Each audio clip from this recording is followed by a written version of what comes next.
station. I like this one. Jeremiah was a bullfrog. He was a good friend of mine. I never understood a single word he said, but I helped him drink his wine. He always had some mighty fine wine, singing joy to the world. All the boys and girls now, joy to the fishes in the deep blue sea, joy to you and me. If I were the king of the world, I'd tell you what I'd do. I'd throw away the cars and the bars in the world and make sweet loving to you. I said, make sweet loving to you. Joy to the world. All the boys and girls now. Joy to the fishes in the deep blue sea. Joy to you and me. Come on. You know I love the ladies. I love to have my fun. I'm a hot knot flyer and a rainbow rider, a straight shooting son of a gun. I said, a straight shooting son of a gun. Joy to the world, everybody, all the boys and girls now. Joy to the fishes in the deep blue sea. Joy to you and me. Come on, joy to the world. All the boys and girls now. Joy to the fishes in the deep blue sea. A joy to you and me.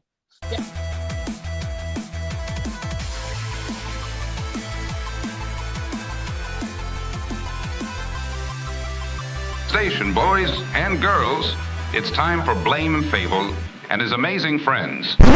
This is Fable from One Collection Down. Yeah. I started One Collection Down as a way to share my love through comics and pop culture. But I also started it so I could seek out like-minded people who love the things I loved. This community is everything. It's changed my life. Blame Fable, blame Nick, blame the brother, that's Joe. Blame Stu for the jewels as we stick to the code. PCP on me, bad batch, this one's for the bros. And the ones that paid the way for everything that we know.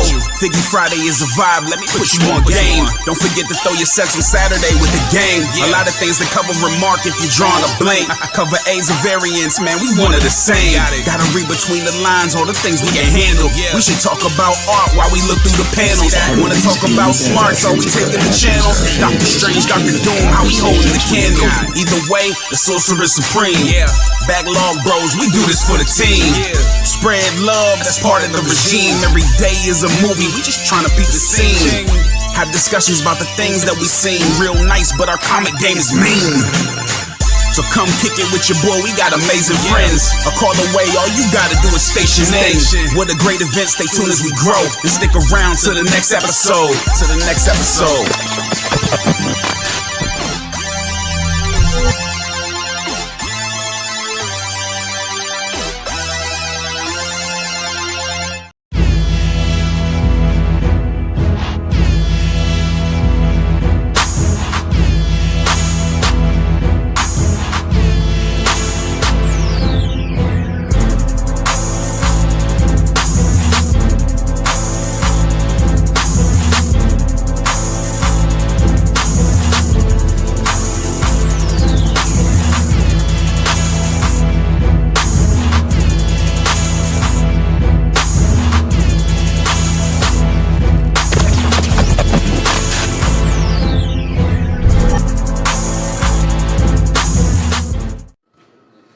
Station. What is going on, everybody? Welcome to the all new, all different Blame Fable show. How's everybody doing tonight? Hope you all are doing well. Friday night. Finally, we get to hang out. We have a great show planned for you tonight. Of course, I'm your host, Fable, and I'm always joined by a few friends of mine. And the boys are back this episode, so I can't wait to get them on here. So let's get this party started, guys. Let me welcome my first panelist, my brother, my ace, Nick, Comic Culture. Station. What's up, dude? What's up? Glad to be back, man. How you been? Shit, it's been like, what, 5 weeks, 6 weeks since I've seen you? Hey, the show goes on a hiatus. You come back. I'm out of town. What can I tell you? We're back now, man. What's going How on? you feeling, man? I'm doing all right, dude. You take some time off, you get punished for it at work. So we had a heck of a week. Heck of a week. We got done doing some stuff around the house, and so it's now the time to hang out with some friends, man. Can't wait. Oh yeah. Thanks for coming. As always, my brother. Yeah, I man. missed the crap out of you, bro. I'm not gonna lie. For sure. Let's bring out our next panelist. Another brother I haven't seen in a little while. My homie, Stu. Dr. Whoa, station. What is up, Station. fellas? What is up? Happy Friday. What's Yeah, up, man? I echo what Nick said. Yeah, work came back with a vengeance, but that's all right. We're here. It's Friday night. It's good to be back, man. Good to have a full house. And yeah, man, we got a great guest. So happy to be back, bro. Oh yeah. Happy to have you, Stu. Hope you're doing well, man. Yeah, man. All right, let's bring out our next panelist here. My brother, who brings the energy to the show, Big Herm Collectibles.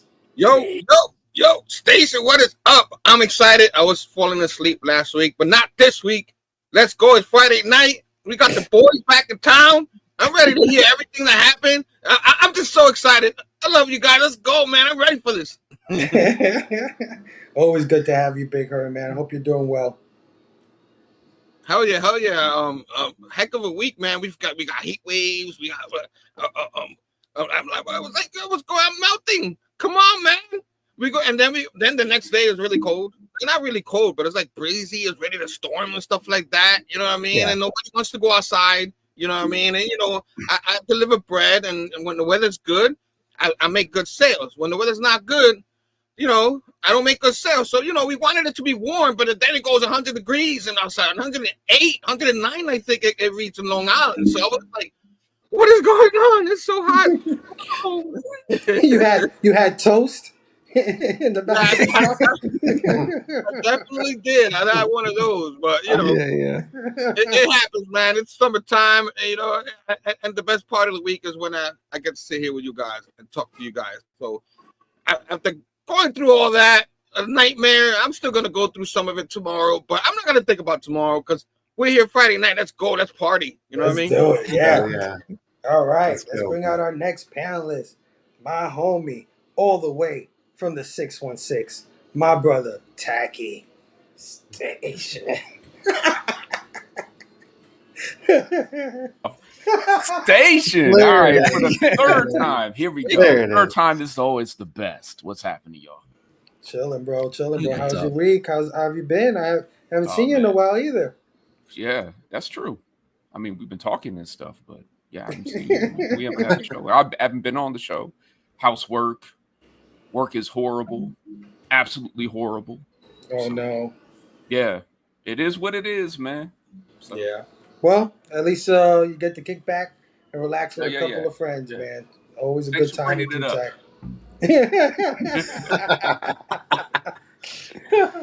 All right, man. Speaking of the boys being back, man, another friend of mine I haven't seen in a while, bringing out 9-panel grids.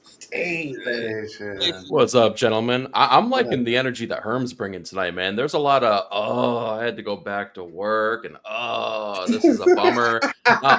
Here's the trick, guys. Here's the trick. You come back to work from a vacation on a Friday. That way you could see all the BS that you're going to have to deal with, and you can just say, oh, hell no, I'll deal with that Monday. I got the weekend. There you go. Smart man. But how you been, E? Dude, no complaints. I've been fantastic. Well, minor complaints, but I've complained enough about it. Now it's out of my system, so it's all smooth sailing at this point. Well, we got rants and recommendations coming up soon, so, you I got anything to complain about. That's the time. Thanks for joining us, E, man. Always a pleasure to have you.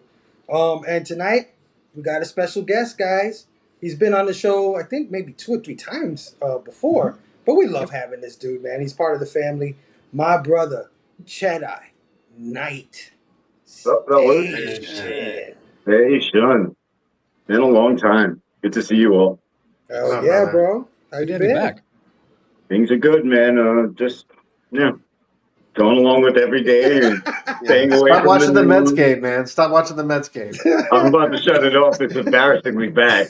I know. You just looked over and you looked like you were in pain. You were wincing. It's more anger at this point. It's not worth watching. It's completely off. But there you go. But yeah, I'm good. Just excited to be here again. I like the whole blaming thing and the rants and recommendations, and I know you guys all have a lot of good things to say. So I'm here for it. Oh yeah, Chet. Well, it's always a pleasure having you on the show. Like I said, you're part of the family. I love any time you get a chance to hang out with us. Always a good time. And I Chet, didn't hear that Tacky was getting adoption papers for me though. Tacky about to disown you, man. That's what I mean. Adoption papers for other people to sign. Hey man, this is the Trump administration. That citizenship shit don't work no more. So that whole adoption thing, though. I mean, even if you're born here, you're not even a citizen anymore. So, you better maybe in start another acting 40 up. years. We're acting straight. Yeah. Oh boy! All right, man. Lastly, let's Good bring to be out the back. man. Let's bring out the man that always sings us in, always sets the tone, always gives us a good vibe. My brother, your brother, Brother Joe. Station. You playing peekaboo? What are you doing? No. You guys I think that might have been Brother Joe's best performance. Hey, That was a good I one. think it's top 5 for sure. It happened. You so were quick. into it too, man. Like you were like. It happened so quick. It happened like a blur, man. I was gonna ask you. That's what she said. Turn out. I know. Oh shit. How you been, Brother Joe? How's your week? How's everything? Living and loving it, man. Living and loving it. Shit, can't get any better. Here in Kansas City, it's hot as hell with a lot of rain, but other than that, working through it. That's good to hear, bro.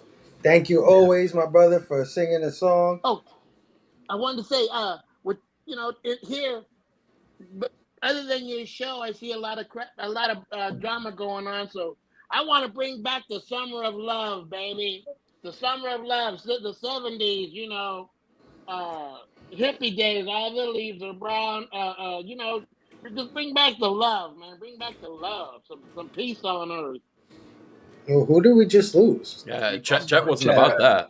Yeah, he just said hell no. Chet said the I'm summer of watching Mets love. over here. Bunch of hippies. Or he's starting the second summer of love. One or the other. Yeah. Just Trump, hippies, some the third. Sorry about that. I know, Toppy. I know. Get Trump. I want to bring back the summer of love. That's all I'm saying. We thought you left because Brother Joe's talking about love and all that shit. Like fuck that. No offense to you, man. I knocked myself out by accident clicking on something. No problem. All right, but I'm thankful I missed your treat. Oh man.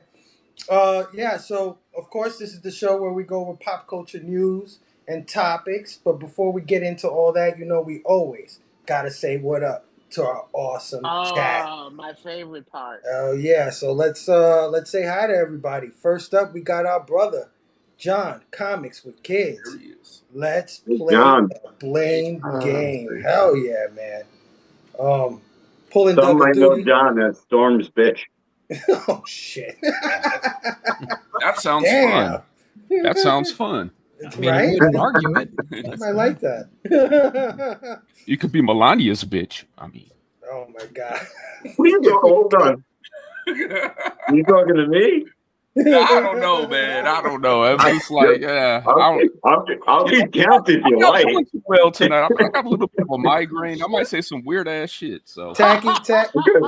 maybe I'm just gonna put myself back on mute, so you guys, I can censor myself. Here we go. His aim is just a little off. That's all. He has a loaded gun all times, but he doesn't know where the fuck he's shooting. He's trying. Hey, Tacky's trying to warm up. Tacky's getting warm. He's trying to get his ass warmed up. He's gonna get on a roll. Pulling double duty in the chat. We got my brother Dr. Doom's fan club, of course, saying Station Gang. Also pulling double duty. We got Nick Comic Culture Station. What is going on? We got our homie 62 Lefty Blues in the building, saying joy to Bro Joe. Oh yeah. My homie Herm stopped by in the chat saying station to everyone. Station, how are you? Hell yeah. John saying hi to everybody. And great song. Jeremiah was a bullfrog. There you go. We got our sisters from another mister. Melanin and Manga is in the buildings. Hey, Oh, station. what is y'all. up, ladies? We got I can't wait. Kenneth Bird I in can't wait the to sing to building. them. Kenneth. Station. What up? Kenneth, is that a Station, new profile pic? Oh Uh-oh. shit! There we go, Let's go, Kenneth. Kenneth. What Okay. I'm talking about? We got our homie, our bro, James Phelps, in the building. What's up, James? What up, Another Phelps? great week of hanging out with Fable and his amazing friends. Thank you for that, James. Always a pleasure seeing you in the chat. We got our KC brother, Beckerman, in the house. My brother.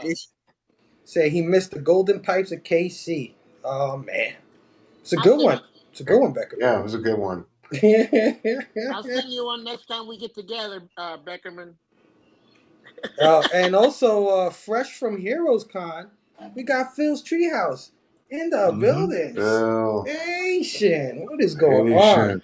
What's It was up, man? fun running into Nick and Stu and Heroes, even if too briefly. Awesome, man. Oh, yeah. Great seeing you, bro. We got our homie and co-host of Weird Dopes, Eddie Von B, in the house. Station. What is going on, Eddie? How are you? We got our brother, Unruly Simeon, in the building. What's up, dude? Station. What is up? We got another brother of ours, Derek Neiman, in the house. Station. What's going on? Hey guys, happy Friday. Yeah, absolutely, man. And one of the homies, one of the family here, my man Jay from Hydra Asylum Comics, saying been lacking on my what ups. Light spot at work, so thought I'd say what up while I got the chance. Have an awesome show, fellas. Yeah, Station Hydra. Thanks for joining us, guys, man. Yeah, so we got a pretty packed show, I think, tonight because the boys have been missing and now they're back from Heroes Con. So it's going to be an epic blaming. I have no doubt. Right? I didn't even bring too much stuff because I'm like, you know what? I'm going to let these guys kill it tonight because I know they're going to kill it. But yeah, so stick around to the end of the show for that. But before we get into the news, like we always do, Brother Joe, I know you got a wrestling show to catch. You know, I know, you know, I know. I don't know what the hell's going on around here. But I love doing this. I love you guys, man. Station to everybody. Have a great weekend and have a great show. Thank you, Brother Joe. Good, brother. Take care. Take care. Love you, brother. all. Oh, yeah. All right, fellas. So, as you know, we always love to kick this show off with a little bit of rants and recommendations.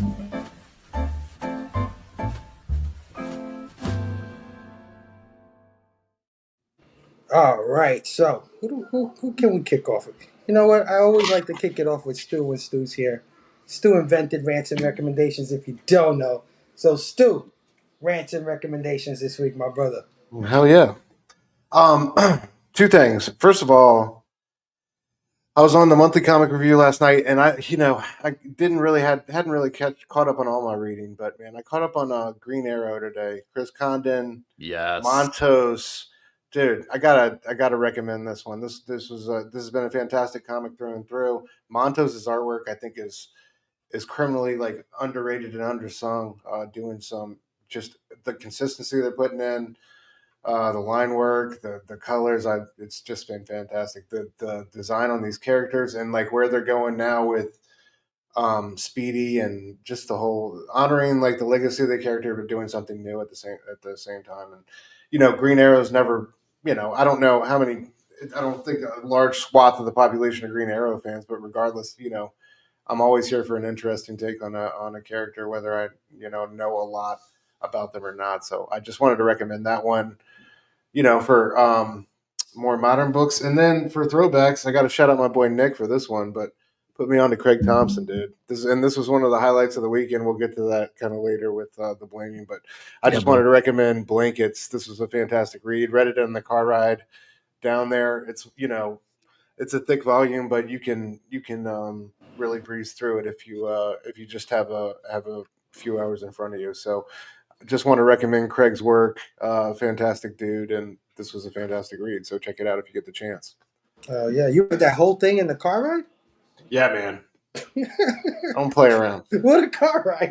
Went to work. We had to get 6.5 hour car ride, and my driving makes my wife very anxious. So she'd rather handle like large legs of the ride down there. I like to get where I'm going, but she's all about safety first and all sorts of other ridiculous priorities. You know what I mean?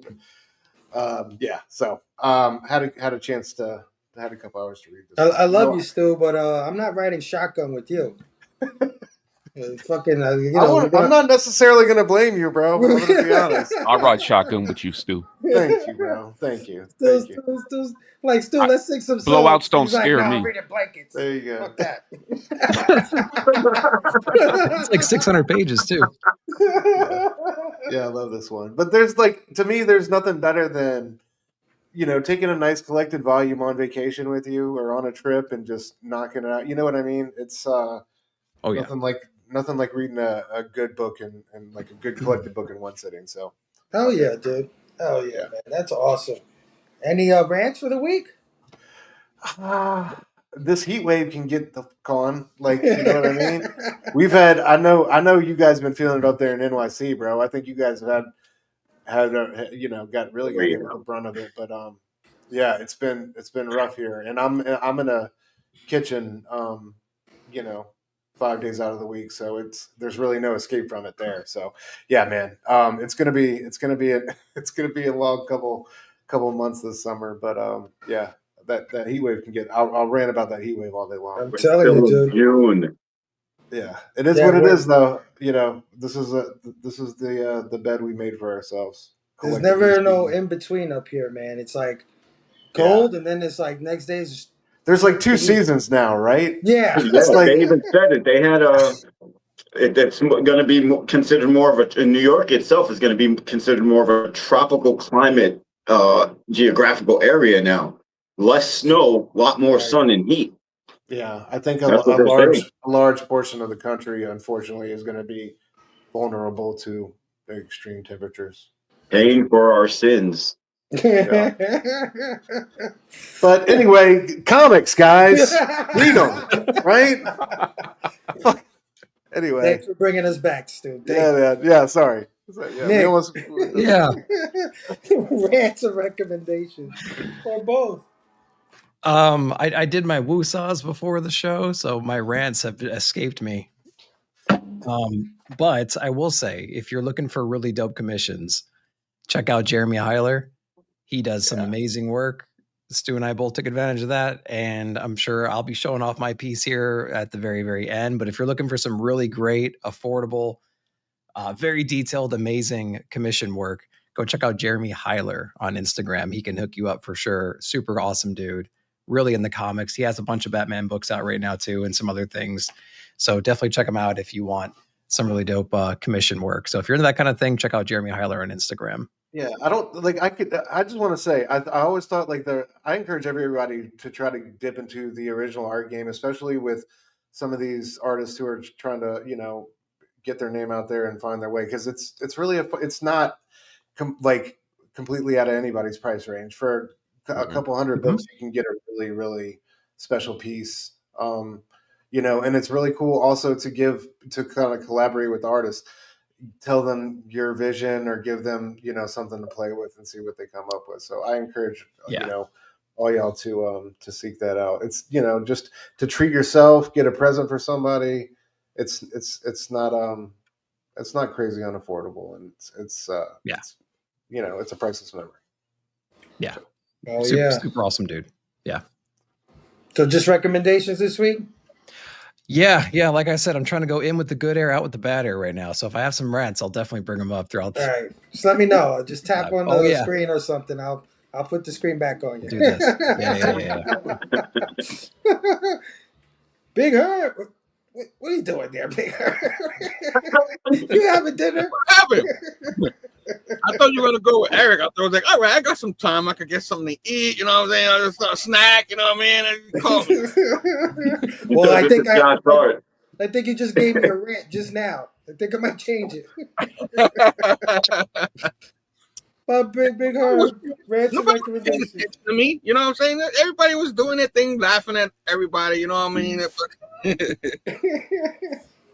But I guess I don't have a rant. Everybody should be surprised. Every time I come up here, I have a rant. I don't have one this week. I actually do have a recommendation. Let's go. Let's go. Yeah. Tomorrow we're gonna see it for a second time. This time in 4D with my little nephew, and How to Train a Dragon, man.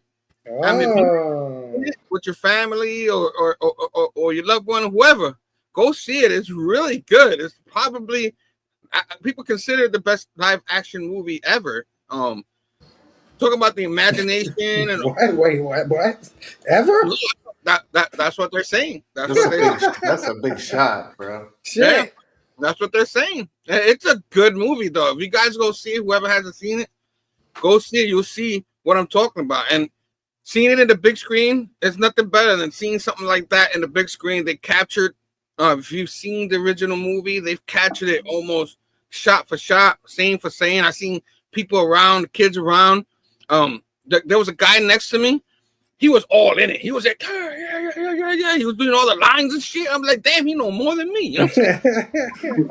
Grown-ass man and everything. But How to Train Your Dragon is pretty old, right? At this point. Like 2013, maybe? Maybe even older than that? 12-year-old movie. Yeah. Makes sense. It makes sense. Yeah, but the original was really good. Yeah, it was really good. So when a lot of times when you see people say don't do the live action because you messed it up or something like that, people start crying about that stuff like that. This one was actually really good. You know what I mean? It was really, really good. It was like it didn't surprise me. I figured it was gonna be good, but and then you have what's his name, Gerald Butler in there, playing the dad. So, you know what I mean? It was hard for me not to go, hey, Sparta, but, because I know I have these rabbit fans around me who love the movie. So I was like, this is not that movie. It's not 300, okay? It's not. But, I recommend it big time, man. That movie was so good. And I also like everybody recommending some comics. I love nostalgia kind of books and stuff like that. And I actually read VR Troopers. So I was going to show it on my show and tell. I really liked it. I heard a lot of good things about that book. Yeah, I don't remember too much about it. I know I've seen it, but it didn't have a long shelf life on TV. Outside of Power Rangers, then you have Beetleborgs and all these other shows that kind of trumped it. But I enjoyed it. It was pretty good. I really can't wait to get the second one. So when you start reading, you're like, damn it, I want to keep reading. You had a fun reading it. So I recommend VR Troopers, man. Anybody who haven't read it and love some nice little action, a little drama in there, perfect for it. That's like Power Rangers. Yeah, drama, you know what I mean? Oh yeah. That's good, brother. That's a good recommendation. I'm sorry, I was one of the people that was hating on Beauty and the Beast. I was like, why the hell did they do this movie? But anyway. You don't have to worry anymore, Phable. Snow White took care of it for you. Snow White killed it. Yay! Oh, that was terrible. Look at that. Jackie.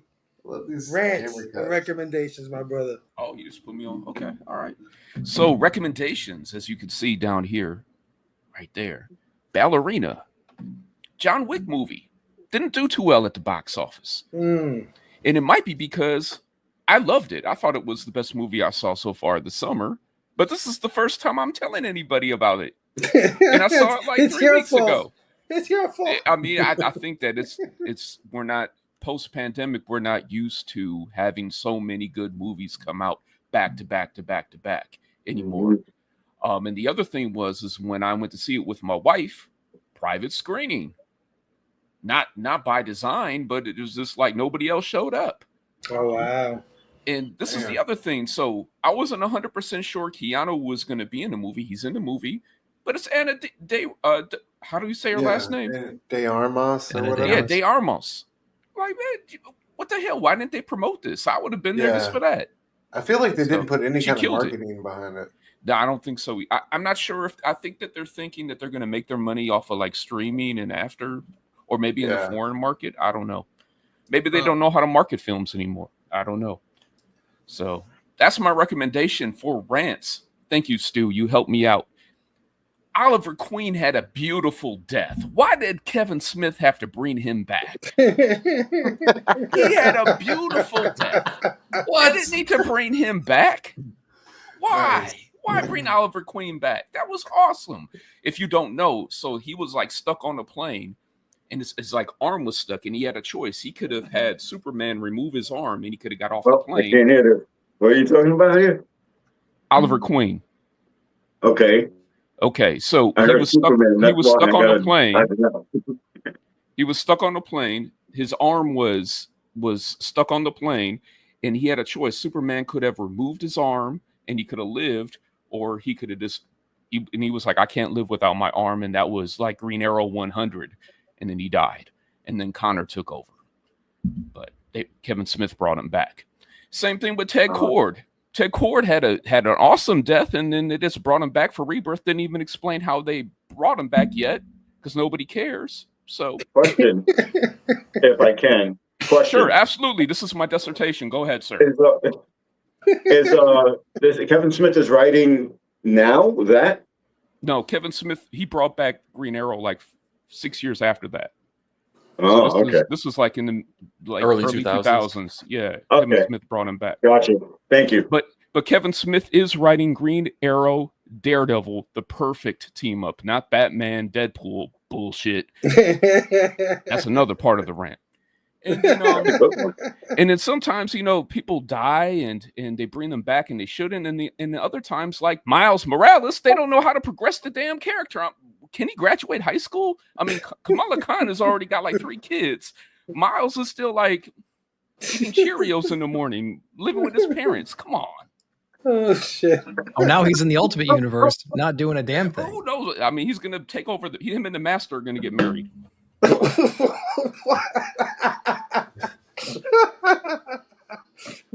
Fucking time. They made that motherfucker a vampire and shit. I mean, why? Yeah. I mean, we'll make him a vampire, but he will never be 17. Oh my god. Oh shit.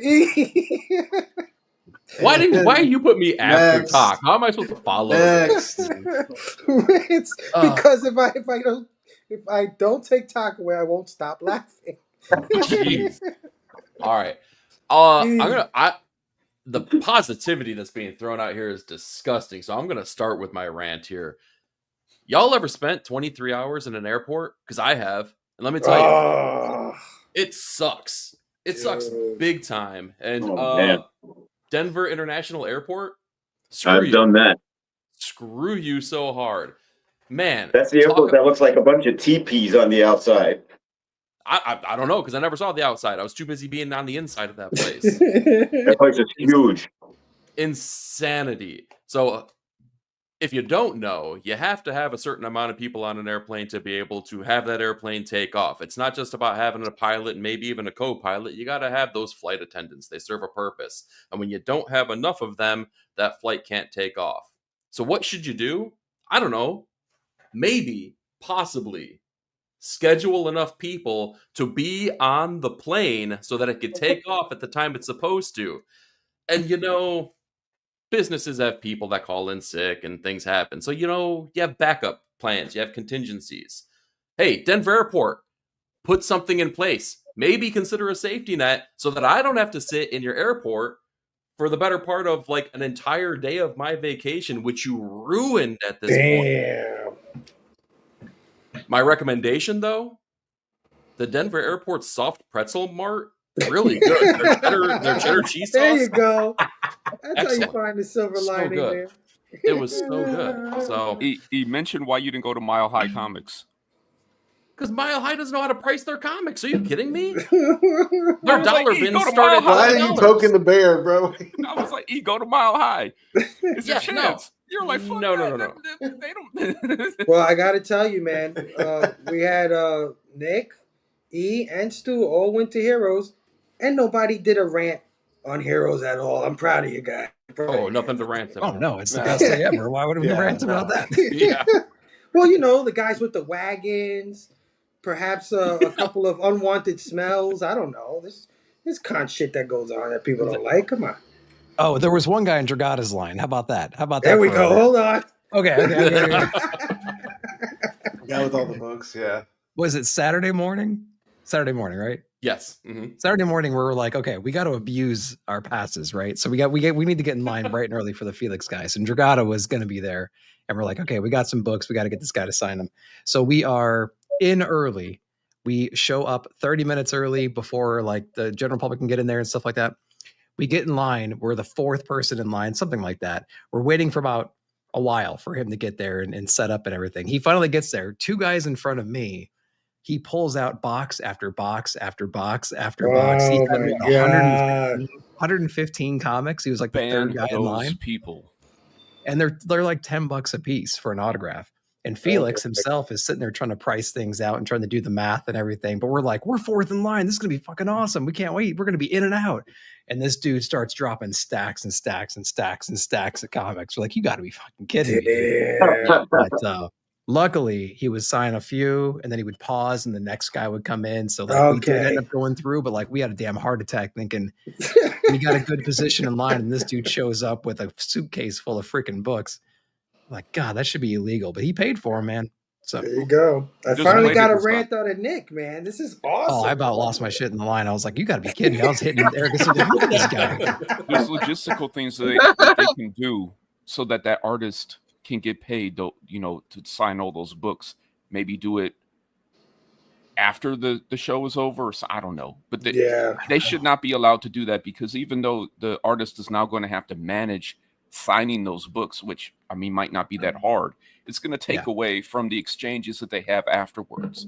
And I don't understand why the fuck somebody needs to get 25, 50 books signed. That doesn't make any sense to me. Well, they're flipping them. Whatever. Really? They're flipping I don't them? know. Yeah, I mean, not me. I don't understand the mindset. All the flippers are like doomsday people now. Like, the market is horrible. This is the worst loss ever. Yeah, I know if I go to the con and I jump on one of those lines, I'm going to like send somebody down the line like, yo, bro, count how many fucking people got wagons with them. Because if there's more than 3 wagons, I'm off of this line right now. Oh, yeah. There was wagons and suitcases. Yeah. Oh, recommendation. Bring a rolling suitcase. There you go. Forget the backpacks, guys. Bring a rolling suitcase. There's another recommendation. Oh, that's awesome, Nick. Hell yeah. There you go. Our guest of honor, Jedi Knight, bro. I don't have a rant. I don't really rant about much. But I do have Are you kidding me? I rant about. I got a loose comic here somewhere that's not in the bag and board. Hold on, give me a second. We know you outside of here, Chet. You rant. don't do that. No loose comic bets tonight, please. I'll say I have a recommendation. I caught up on a couple of newer books recently. So one of them was Aliens versus Avengers, or Avengers versus Aliens. Let's go.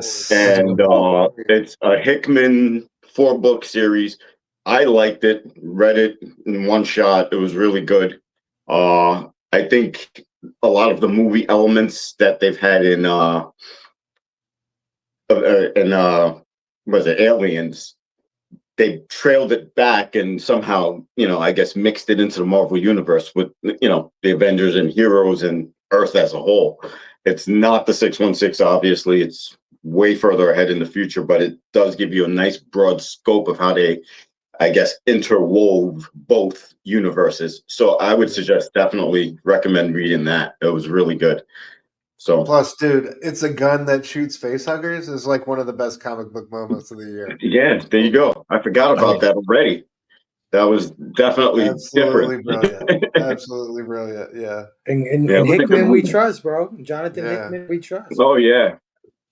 He's signing at CGC. I think the deadline is July 18th to get your books in. So, and it won't be 50 books. It'll probably just be 3 or 4.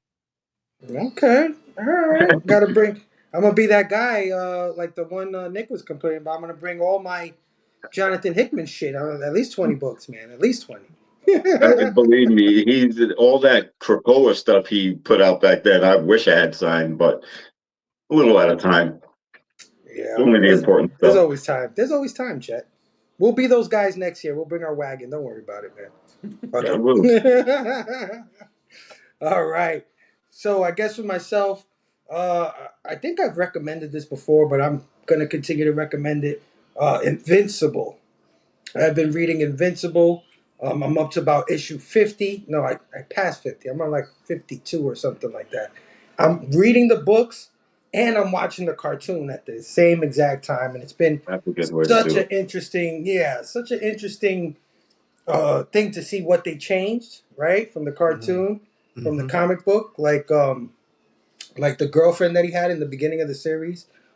They changed it to an African American female. His best friend is gay in the cartoon rather than straight in the thing, but it works either way. You know what I mean? So that's awesome. They made it work because people complain about shit like that. All the why are they changing this and the woke shit? Oh yeah, they do. But I got to tell you, it works either way. And some of the things they flip, like in the comic book, spoilers if anybody hasn't read Invincible, but Omni Man kills that world's version of the Justice League in the beginning of the comic, right?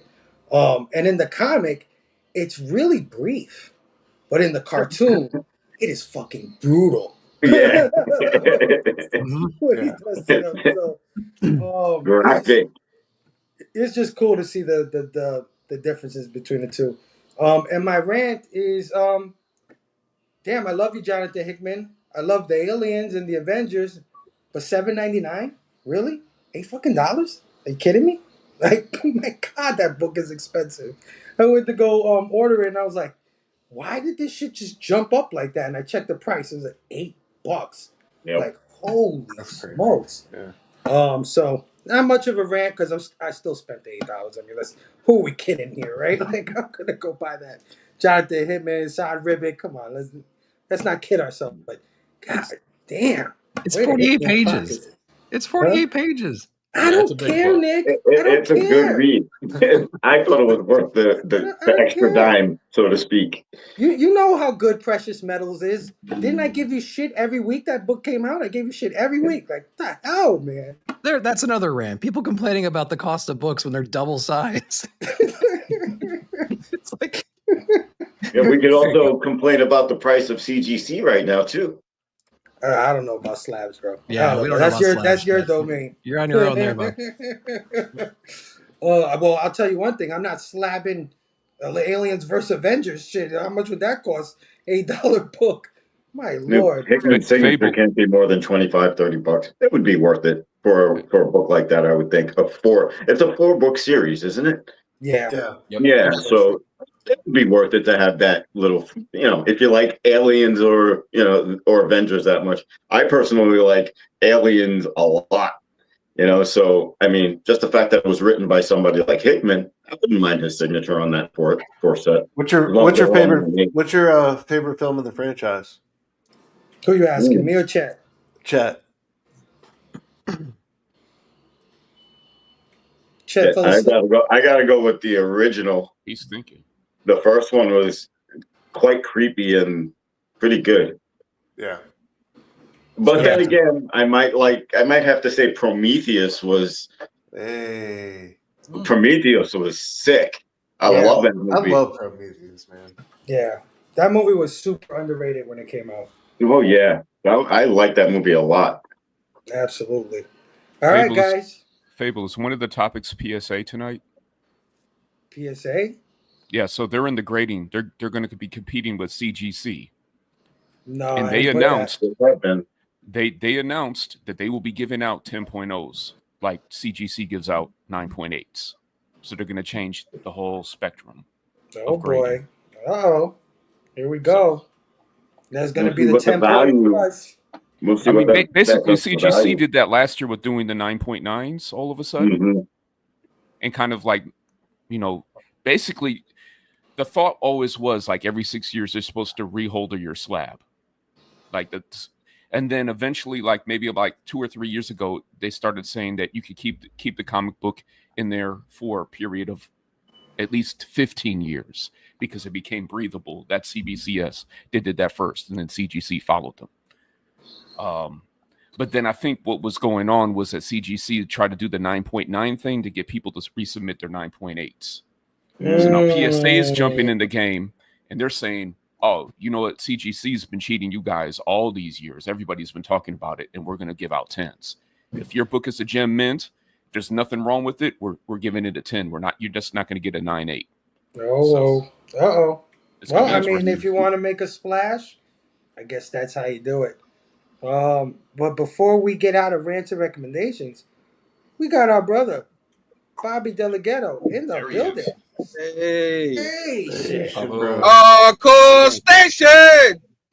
Whoop whoop, yip yip. What's going on, fellas? What up, Hanging, man. We were just doing our rants and recommendations. You got any? I was listening to you. No, man, I got a recommendation. If you can get some friends like these guys, I recommend that you get these guys. Look at you. Oh, shit. Yeah. Stay out of them Denver airports, man. I was listening to you. Yeah. No joke. Oh, hey, you know what? Man, how's it going, Chet? How you doing? Bobby, I want to Good, thank man. you because a while ago, I don't know if these guys know it. I don't know if I ever got to say it. I was going through some books and I said, I don't have not one single book signed by John Byrne. And you were gracious enough to say, you know what? We can't have that. And he sent me my first ever raw John Byrne signed comic book. Yeah, man. He's got them all. He's got It all took a lot out of, believe me, it took a lot. I had 2 of those, but it took a lot for me to come off one. I ain't gonna lie, but but see, it's how, man. We've been tight for a couple of years now. We've been hanging with the Omni X-Men. Yeah. So yeah, man, I had to reciprocate. Yeah, brother. I'll get you back with something nice. Hell yeah, man. I love you guys, man.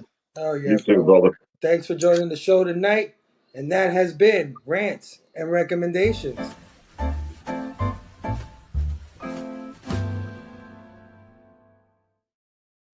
All right, man.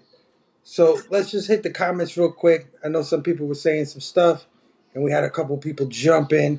First up, Station to my bro, Read. Oh, that's not the one. Read Your Comics Station. What is going on? Hey, hell yeah, man. What up, Daryl? Derek said Stu keeps the Speedo in triple digits, even on surface streets and school zones. What is that? What am I missing there? He said you're rocking a Speedo, man. You were talking about the summer, the heat, bro. The heat. Oh, yeah. We got my homie Angel Hunter 78 in the building station. What is going on, Angel? Happy to see you. I was on Razor Show with Angel hanging out. Angel's a great dude, man. Glad to see you in the house. Summer and winter, and that's it. I'm telling you, it's only 2 seasons, bro. Yep. Derek said Hyler is the man. 100%.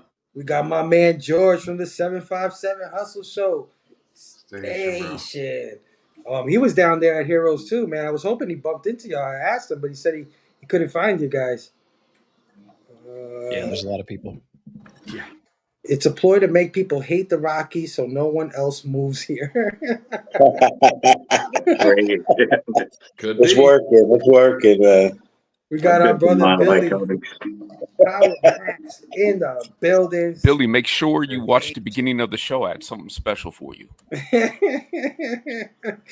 We got the homie Omega Slice Comics in the house saying, yo, station, everybody. Oh, yeah. What up, Omega? What up, bro? We got the Time Traveler Nomad in the building. Peace, everyone. Hell yeah. George says, Heroes Con rant. The effing guy running around with the mic and his cousin Ricky was annoying. Oh, that's you, George. You're the guy running around with cousin Ricky.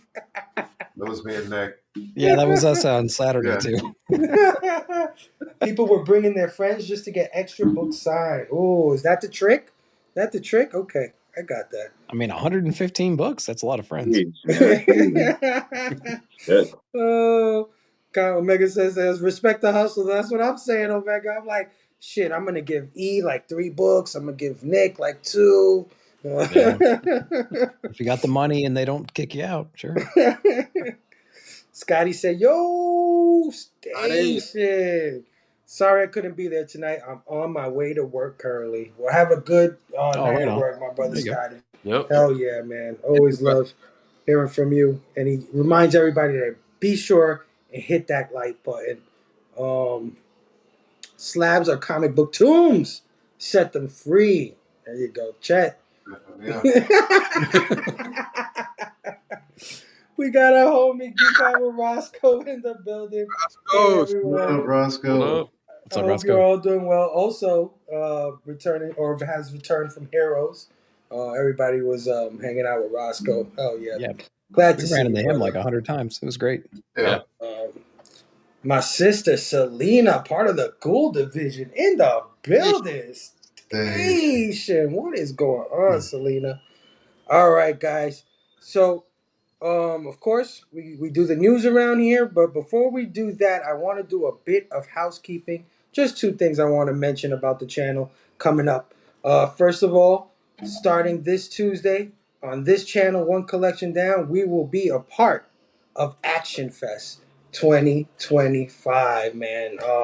Rock and Robbie from Pop Culture Philosophers started this action movie festival thing where we review movies for a whole entire month. And this month, he asked your boy Phable to be a part of the Action Fest. So I'm going to be reviewing movies every Tuesday night for the next 4 weeks, man. And I'm going to have a bunch of these fine, lovely gentlemen hanging out with me, as well as other members of the comic book community. So real quick, let me just throw up the lineup so you guys can see what we're doing. Our first movie will be I Come in Peace. The story about that one, Fable, for you. My friend used to live with his grandmother when we were kids, and she thought that movie was a porno. Okay. And I Come with a Piece? Maybe? I don't know. No, come is spelled differently for the porno. Right. I came in the piece. No, let me stop. The Raid, man, the following week, the following Monday on the 7th, and part 2. So they're doing a double feature of The Raid. Those movies are freaking awesome. I don't know if you guys ever seen The Raid, but check them out if you haven't. Then the following week after that, the following day, the very next day, we're doing Wanted from 2008 with Angelina Jolie and what's his Professor X. name? James McAvoy, right? That's his name? Yeah. McAvoy, yep. James McAvoy, man. Well, when I saw a little clip of it, I was like, damn, that boy looked young in that movie. Mm-hmm. Wow. That was a good movie. Oh, yeah. Based on a comic book, too, right? Mark Millar. Mark Millar. Yeah. There we go. And then the following week after that, Blade 2, y'all. Probably the best Blade movie, at least my favorite Blade movie, directed by Guillermo del Toro, man. So that one's going to be really awesome. And then the what? How is that possible? Oh, because he's doing it on a Sunday. Got it. That Tuesday though, the following Tuesday, we got The Chronicles of Riddick, the second movie in the Riddick series after Pitch Black. I believe Chronicles of Riddick is highly, highly underrated. But that's just my my opinion. You know, it's all about family. You know what I'm saying? It's all about family. Pitch Black was pretty good. Then it's all about the women. The following week after that, we got Hard Target with Jean-Claude Van Damme, directed by John Woo, y'all. One of his best American films. So I can't wait to get into that one. The day after that, True Romance from 1993. That movie was awesome. Yeah, That's True one of my Romance. favorite movies. It's fantastic. A lot of people don't know this is one of what's his name? Tarantino. Quentin Tarantino's first films, man. He didn't direct it, but he wrote it. This one's directed by Tony Scott, which is also an awesome director. So can't wait to get into True Romance on that day. And we finish off Action Fest with the Terminator franchise. Nice. I thought there were only 2 movies, but apparently there's like 5 or 6 of them. So yeah, I don't know how There's y'all a do lot it. of them. I don't know how y'all do it. So we'll Those get into franchise it, reviews are y'all. crazy. Can't wait, can't wait. Action Fest is going to be freaking amazing. Also coming up on this channel, not next week, because next week, what the what? Why? Why? Damn. Why? Damn. Wow. Yeah. Damn. Somebody chose You walk up to me violence. with brass knuckles and just punch me right in the face. It's the bags, broads, and badass women. And you wonder why I'm like shocked when Nick doesn't have a rant, right? Oh, Like, shit. look at the I shit don't he do does. shit. I don't make the slides. I thought I was Oh a man, guest. started July 11th on this channel, on the all new, all different Blame Fable show. Man, we are going to have the ladies of the comic book community hanging out with us as our guests every week, all July long. It's going to be awesome. We got Candace Barbosa kicking things off. Then we're going to have our homegirl, our sister from another mister, Sheena, joining us from Yeah. Melanin and Manga. Then we're going to have the fantastic one herself, Lady Fantastic, who I've never had a guest as a guest on the show.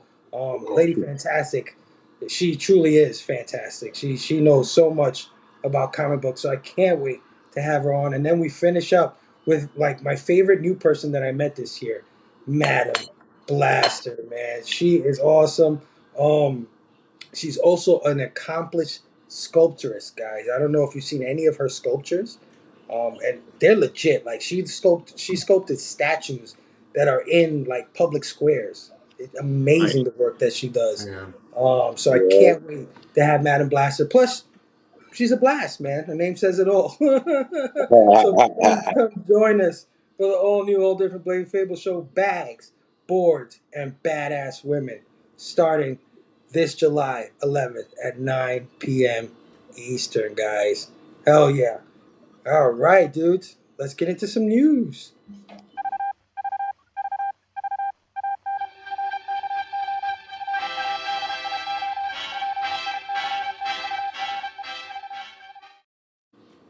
All right, first item of news today. A new Fantastic Four trailer has dropped this week, being dubbed the final trailer. Not too much different here from what they've shown. A couple of extensions of some scenes we've seen before, but I I took a haven't seen couple of any still trailers. shots. You know me. I took a couple of still shots from the trailer that I thought were interesting. But yeah, man, same question as always, guys, and anybody could jump in on this. Any thoughts? Are you excited? Any more or less? You know what I mean? Stuff like that. Bought my Guys, what did you ticket. think? Yo, I thought Galactus looked fire. Like, I was here for that. I love the vibe of the movie and the tone and the theme that they seem to have established. So I'm here for it, man. But like, the spoilers, guy. Well, I'm not gonna want to spoil too much, Go but ahead, like talk. I'll be right back. I'm gonna get a that refill while you guys discuss it. like that scene where they're on the balcony and the sky catches on fire. That's straight out of the Kirby comic when Galactus first shows up. So it's really cool how they're kind of homaging that. But I thought he looked spectacular. Yeah, it was cool to kind of see him in action more. Did Ben have a beard right there? I was trying to Yep. figure that. That's so Yep. dope. I love that they really, I think they've really proven that if they've done anything, they've nailed the look for the thing. I think he looks great, and I love the Fantastic Car. So I love all the elements of it. Yeah, that was the most controversial thing from all the haters because everybody these days everything gets a little bit of hate. Like Superman, doesn't matter what the fuck's coming out. It's always somebody got to say something. And Ben's beard was topic number one after this trailer. I kind of loved it. I don't know. It looks good. I don't know. Yeah. It kind of works, right? It works for me. Kind of weird though. It is strange. Like how does he shave that thing? I hope it's something that Johnny just glued on there for a prank or something. Well, you know what? You're our resident Fantastic Four expert, man. Did he ever rock a beard in the comics? No, I've never seen No, it. only on he wore a fake beard on FF issue 5 when he posed as Blackbeard. And one time Johnny took some macaroni and glued it to his face, cut it, and he thought he was growing a beard. But no, the things, to my knowledge, he's never actually grown a beard. Yeah, You need yeah, to tell me yeah. what issue that was. I'm gonna hunt that one down. It's a fanfare. Yeah, it's a Marvel fanfare. Yeah. How you feeling about the How you feeling about the movie, Bobo? You excited for it?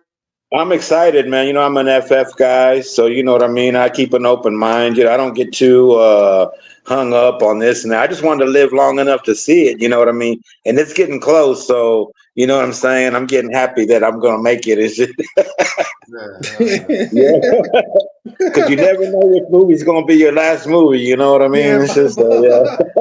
That's the truth. Thanks, Bob. We got a little morbid there for a second. yeah, man. That's life in the hood, I man. actually bought my ticket for Fantastic Four like a couple of weeks ago. I didn't realize it, but it'll be in 4DX. Oh yeah. Yeah. So I'm excited for it. I don't know anything. You know, you guys know me. I'm sorry, I'm such a killjoy when it comes to spoilers and stuff like that and trailers. But I'm just weird that way. So I try to avoid all the previews and everything until I'm in the theater. You know. So, but I expect it to be a good movie. I hope it's everything we waited for in terms of Fantastic Four. You know, because we've had a few attempts that either did or didn't excite us. You know, so other than I'm just Alba. hoping for the Jessica Alba cameo. So Angel said, not many people know this, but the Ben's beard is actually straight from the comic book. Okay. Okay. Good You book. gotta let us know what issue that was. What run? Yeah, I want to. Yeah. I definitely want to see it. True that, brother. Hell yeah. Two Jizzle in the building. Two Gun Station. What is going on? Angel also said the beer was actually stored on the Fantastic Four where they live to be 1,000 years old. Oh, gotcha. Yeah, I mean, this movie is, I've always wanted to see it. I think it captures Kirby's vision of the Fantastic Four more truly than anything that's come before it. I was actually just watching the first Fantastic Four movie with Jessica Alba, and you know what? It's not that bad. It's not that bad. I liked it. Yeah, I liked that it is. movie. It's got Jessica Alba in it, so Alicia Masters. The actress that played Alicia Masters. Yeah, no, I got to think. Yeah, I like her. Oh yeah. Yeah. It's not terrible, you know. I mean, Doom is a little bit of a mustache twirling villain in that, which we know Doom is maybe a little more complex than that. I mean, it could be worse. He could be Robert Downey Jr. So, oh wait, my fault. We get Mr. Fantastic doing some weird stretchy twisting on the dance floor that is kind of hokey, but you know, it wasn't that bad. I actually enjoyed watching. Tell me the first time you saw the Silver Surfer in the second movie. You weren't like, because that was pretty decent to me at the beginning. Oh yeah, when we did that Silver Surfer has better CG than this Silver Surfer, if you ask me. I don't know anything about the one that I'm about to see, but I know what I'll measure it against when I do see it. And You'll if be it doesn't look surprised, like Chet. it, am I? Yeah, you're gonna be surprised. But you have Lawrence Fishburne as the voice of that Silver Surfer, which is badass. Yeah, he sounded great. Yeah. No, absolutely. Some of the the visuals with the surfboard were great too. Yeah, no, absolutely. Of course, you got these two beam things that everybody's speculating on. I don't know what the hell that is. It might be his machine or something like that. I heard. I don't know. And I like this. I like this shot here with the Fantastic car because this New York looks like very Jetsons like, right? Like, even for being the '60s, it's not even the '60s. It's like I don't know. It's like a retro future '60s. It's not the actual '60s, right? Because they got like freaking electronic watches and all this other shit. But yeah, I'm just as excited. I wouldn't say it got me more or less excited. I was always gonna watch this thing. So yeah. If anybody else saw the Fantastic Four trailer, drop your comments. Oh, Let me Angel know what Hunter you said thought. it's from the Hickman run, so that could mean all sorts of things for where this movie's going. Oh yeah, yeah, hell yeah! Let us know, man, if you remember which one it was. Now I Yeah, gotta find that one. Yeah. what is this thing? You think, guys? Is that Galactus' ship? Yeah, that's Galactus' ship probably, or Okay, something like that. okay. There's going Hell to yeah. be So if it's going to go how it's going to go, Galactus is going to show up, and he's got his machinery he's going to assemble to basically consume the Earth. So it's going to take some time, but yeah, he's got his like his ship is super advanced and can do all sorts of things. So yeah, I think the look for Galactus is great though. All the different angles we got in this trailer had me hyped for that. So Hell yeah. Hell yeah. The Fantastic Four, up the fire that he throws in the sky. That's the way he used to call them, right? Back in Kirby's comic, was to throw the Yeah. fire four up. And then we got this guy saying, "Say the thing, say your name, say the saying." But yeah, man, it's gonna be. I think it's gonna be great. I think people are. If anybody's hating, I don't know. They just don't like the Fantastic Four, or just want to hate on the MCU to begin with. But yeah. All right, man. Moving on to our second bit of news tonight. Now, people say that I'm kind of hard to please sometimes, right? I've heard this from different people in my past. Like, I don't know, Fable. Like, you just don't get excited easily about things. Well, your boy has officially gotten super, duper excited because Robert Kirkman and Dan Mora have been announced as the new creative team for Transformers, starting with issue 25, y'all. Oh, Mm. Danny Warren Johnson announced back in August of 2024 that he would be leaving Transformers after issue 24. Since that announcement, many have speculated who would be the next creative team to helm the book. We'll speculate no further because Image Comics has announced that none other than Robert Kirkman and superstar artist Dan Mora will be taking over the title as of issue 25. It is said that this will be the start of a new arc and a new jumping point for new readers, man. Colorist Mike Spicer and letterer Russ Wooten will remain on the title.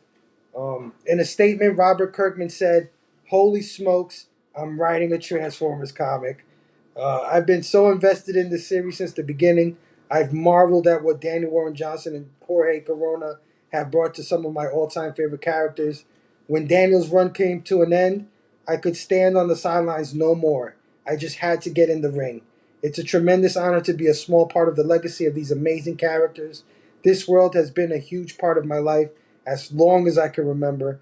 I can't wait for everyone to see what the legendary Dan Mora and I are cooking up." And artist Dan Mora also chimed in saying, "I've been a huge Transformer fan since I can remember, so it's all been a real thrill to come aboard the series with the equally thrilling Robert Kirkman. I've also been a huge fan of Daniel Warren Johnson and Jorge Corona, and what they've done with this title has literally been out of this world.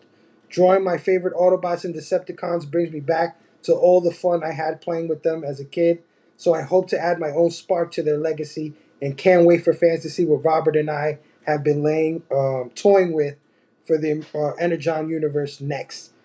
In addition to the main cover by David Nakayama, the lineup of variant covers for Transformer 25 includes an open to order cover by Danny Warren Johnson and Mike Spicer, and incentive variant covers by George Corona and Mike Spicer, Cale New, Dan Mora, Jay Lee, and June Chung, Autobot and Decepticon blank sketch covers, and specialty finish covers by David Nakayama, John Amore, and Leonardo Romero. Transformers 25 releases October 8th, 2025. Guys, I thought it couldn't get any better than Danny Warren Johnson, man. That sounds huge, bro. That shit just like caught my attention. I didn't think I could. Excuse my English, but I didn't think I could jizz anymore, bro. I thought my balls was empty, and then this shit gets announced, and I'm invigorated again, man. I could go in second round, another 25 issues. Let's go, Dan Mora, guys, man. This is amazing. Dan Mora, if you don't know, used to do Power Rangers back in the days. It was one of his first books. So he can draw robots, dude. You know what I'm saying? Like some people were, as much as I love Danny Warren Johnson, there's people out there that are like not too excited with him drawing Transformers because of his style. Whatever. I didn't have so much of a problem with it, but if somebody could draw robots, it's fucking Dan Mora, man. Let's go. And then we got the legend, Kirkman, man. I just told you I was reading Invincible. He's been doing a phenomenal job on Void Rivals. This is the team that needed to be. I am so happy. Guys, what are your thoughts on this new team on Transformers? Have you been reading it? Are you excited for this new era, new arc and everything coming up? Let us know. Oh my God, I'm so excited. I had to start this one because, everybody likes jumping in. I was like, I'm jumping in this one, yo. All you had to say was Robert. And I was like, yeah, in. Oh, the more, yeah. Come on. I mean, what a team. Like, man, this is the ultimate team right here. Everybody who knows me knows Robert Kirkman is probably one of my favorite, if not my favorite writer right now. Every time I read his stuff, I just love it. And I guess that makes him my favorite. I got a lot of favorites. Have him. If anybody can capture Danny Warren Johnson imagination and run with it, will be Robert Kirkman, man. Come on. I mean, he's got a great world. He can build worlds and stuff like that. My man Phable, you reading Invincibles, you already seen it there. You know what I mean? And we could go through all this other stuff, but now he's writing Transformers. You know he's a fan. And those are the best writers when you know they're a fan, they know the stuff.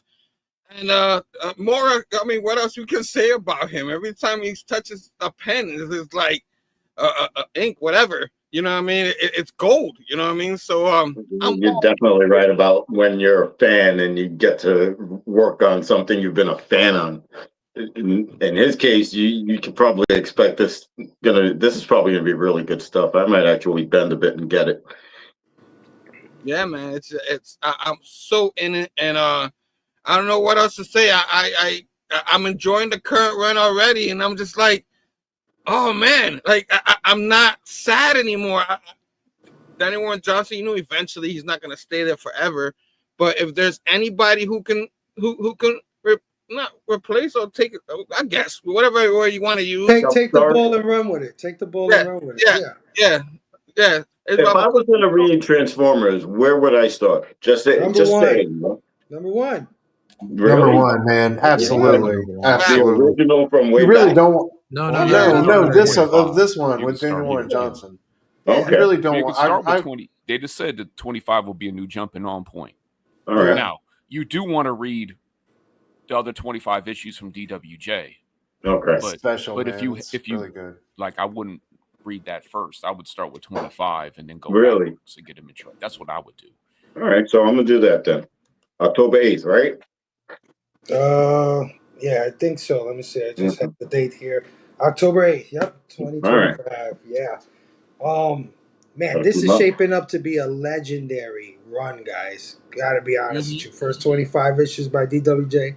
Now we got Robert Kirkman. I don't know how long he's gonna stay on the title, but shit, Skybound has absolutely been murdering. I can't imagine when Robert Kirkman has said his final words on the series that they won't hire yet another legendary writer or legendary artist to continue this series. This might be the one to get. And you know me already, man. I'm a huge Transformers fan. This is a golden era for me. It's a golden age. I could not imagine a cartoon, silly cartoon, man, that I loved as a kid would be at this level in 2025. I could never imagine this. I know you're reading this too, bro. Like, what's up, man? You happy with this team right here? Who's that? Me? This guy? Yeah. Yeah, kind of. Throw some shade. Don't worry about it. Well, no. There's no shade. I mean, this team is incredible. It's just that, sometimes, like, we knew that DWJ was going to be off the book eventually. And we knew that 25 was kind of like the time where his run was going to come to an end. So I think we've all kind of been thinking, like, who's going to take over this team? Who's going to be the next team that's going to start rolling with it? And I think I got in my own head a little bit, and I had, like, kind of who I wanted to take over. So when this came up, I was like, oh, all right, well, Kirkman's the obvious choice. He's a good choice, but it's the obvious choice. personally, and I don't think anyone's going to agree with me, but personally, I wanted Jorge Corona to stick around on art to keep that cohesive nature on there. Yeah. But who does he work with a lot?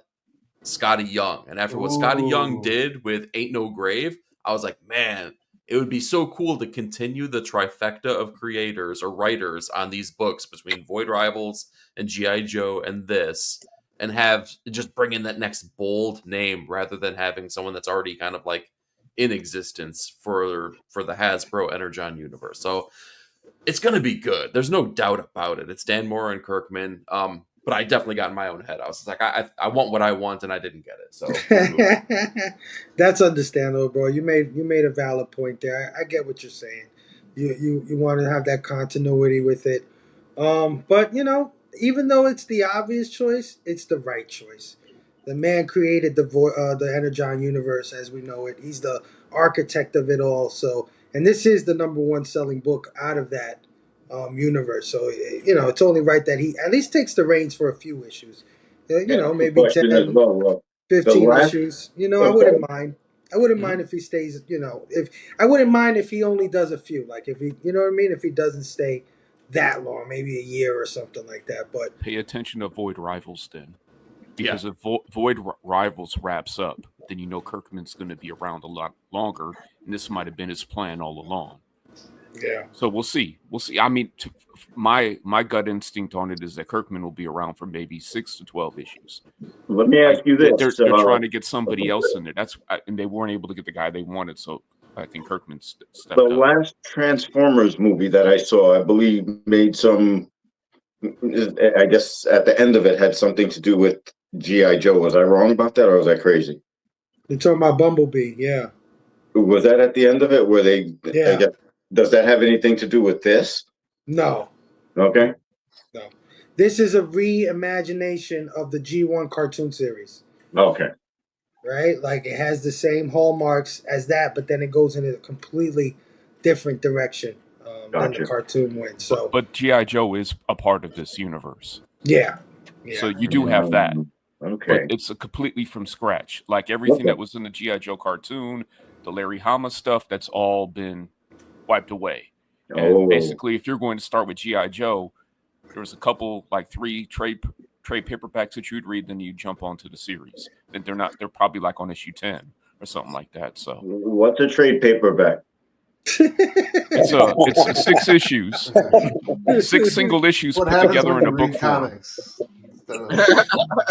Or graphic novel. In the 80s, they used to call them graphic novels, but trade paperbacks. They call them trade paperbacks because I'm going to tell you something. My sisters every year for my birthday and Christmas get me omnibuses. I've got a boatload of them sitting around. Oh yeah, heaviest comics I've ever owned.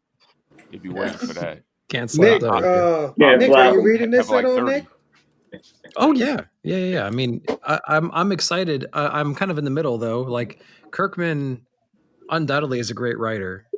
Void Rivals might be my least favorite Energon book though, and so I'm gonna miss the Daniel Warren Johnson heart and energy and vibe in general, and I'm gonna miss the Jorge Corona art as well. So, and Dan Moore is very, very clean. Like when I'm looking at this page on the right, all I see is clean, like a clean page, and it's going to be a vibe check going from Daniel Warren Johnson and Jorge Corona to Dan Mora. And he's got some flexibility and stuff, so he's going to make it work. But like these pages look very, very, very clean and reserved to me so far. So, and that's not what we've gotten for the past 24 issues. So for me, it's a vibe check. The talent's obviously there, but we're going to see how they can translate and how they can switch from the current team to this team and not lose momentum. So I just hope we maintain the excitement we've had and go from there. I'm excited. I'm going to keep reading it, obviously. But I think it was safe choices all around the board, right? For a creative team, they didn't really take many chances. They just grabbed 2 giant names, and one guy is super familiar with the property and has got his hands in everything. So, yeah, I'm kind of with you. I don't know how long he's going to write it for, but I know Void Rivals is going to go on for a long time. Like Void Rivals, I don't think has any plans to slow down or stop. They got a lot of future plans for that story in general. So, who knows if they're going to switch up teams on that eventually? But this is exciting. It's safe. It's going to be clean, so it's going to be a vibe check, I think, for me. Oh yeah. Well, I hope it catches you, bro. Oh yeah. I love the fact that you guys are reading this. Stu, you've kept up with the Transformers? Yeah, man. Yeah, I'm excited for it. I just keep going back to that compendium they had on Kickstarter and the $4.5 million that they raised for that. I mean, they've completely reinvigorated this property. The way they've strung it all together through Void and G.I. Joe and all these, Cobra Commander and all these great other series, and like the G.I. Joe Silent Issues thing they did was phenomenal. So, yeah, man, I don't know. It's just been it's been like I said many times before, this is not my IP, but I'm so here for it. So I can't wait to see what they do, because consistency is the name of their game, and that's what we want as comic book fans. Oh yeah. Oh yeah. Well, you know me, I can't hide my excitement. I think Dan Mora is fantastic artist. And if you've read any of the Power Rangers, he has this like American comic book / anime style that I really dig, and Transformers definitely has a history with Japanese animation, and it has its roots in Japan. So I like in that panel with the girl. I don't know if you could flip to it, Nick. Yeah, that one, with the half girl's face. I don't know. I'm just digging that. I love that. So yeah, man. Everybody in the chat, what do you think about Dan Mora and Robert Kirkman taking over Transformers this October? We got Trev in the house saying, "Station fam, Station Trev, how are you, man?" Seth saying, "I need the omnibus when Snake Eyes doesn't talk." Oh yeah. Trev, my man, Station, Red Kingdom Ovays. No Red Kingdom, brother. Silent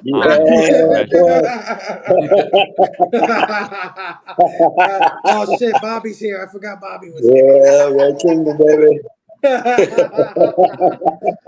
I hope it gives me that Marvel era feeling. Hell yeah, man. Absolutely. Absolutely. All right, last bit of news here. Well, last one that we cover extensively. Ironheart, guys. Did you remember Ironheart dropped this week on Disney Plus? Damn, I completely forgot. I've seen all 3 episodes. Oh, well, yeah. What did Break you it think? down, Chet. Yeah. I wanted to break down. It's flat, but I'm going to be honest. I'm not hating it. I'm sitting there, and it's progressing. It's episode to episode. It's a little cheesy at times, and a little bit on the, woke side. But as a whole, I guess it's working for a little. It's, to me, it's a 7.0.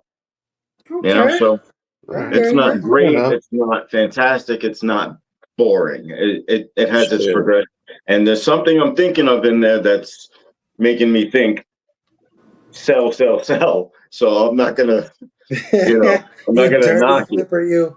You know what I'm saying already. So I might be know. liquidating. Might be liquidating. If you got it, sell it now.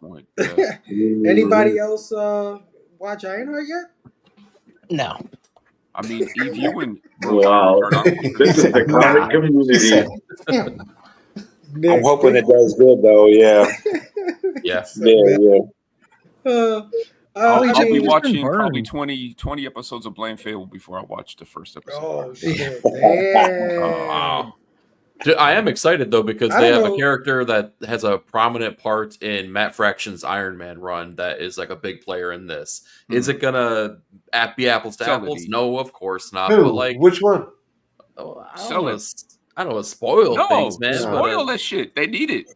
They need it, man. Yeah, seriously. Come on. I don't think Ezekiel Stain, and I don't know what his role is, but there you go. That's a villain that might give us a reason to watch it. Yeah, maybe. the son of Jeff Bridges' character is going to be in it, so I'll check it out. Like I'm excited to see it. I'm not going to rush to see it, but I'll watch it for sure. I mean, I'm not trying to avoid it. It's just that, hey, it's 2025. If you don't like make time to watch it and make a plan to watch it, that shit ain't happening. Yep. Especially for me. I mean, there's stuff I really want to watch that I haven't watched yet. Right. So, I hear what you're saying. I mean, I'm not trying to say it's bad, woke, this, that. I mean, and the other thing is like, okay, yeah, I might make time to watch it, but I'd rather make time to go read the actual comic books instead. Especially Eve Ewing's series, and she knocked it out the park for That's Ironheart. what I was good. I was just about and I to don't say think they're that, going to man. get a better writer for Ironheart. I think that the character is I done her was thing. just about to say that. I think that's the weird part about this whole thing. Yeah, that's is the sad that part. I should be way more excited for this than I am. I should be Yeah, way we were more. 2 years ago. Yeah, They yeah, waited too long. but just based on Eve L. Ewing's series, just like Yeah. you said, Eve L. Ewing's Ironheart is fantastic. It is. She's And one of the. that was like 3 years ago. Yeah. So yeah. I mean, and she was in. How long ago was it when she was in Wakanda 2, Black Panther 2?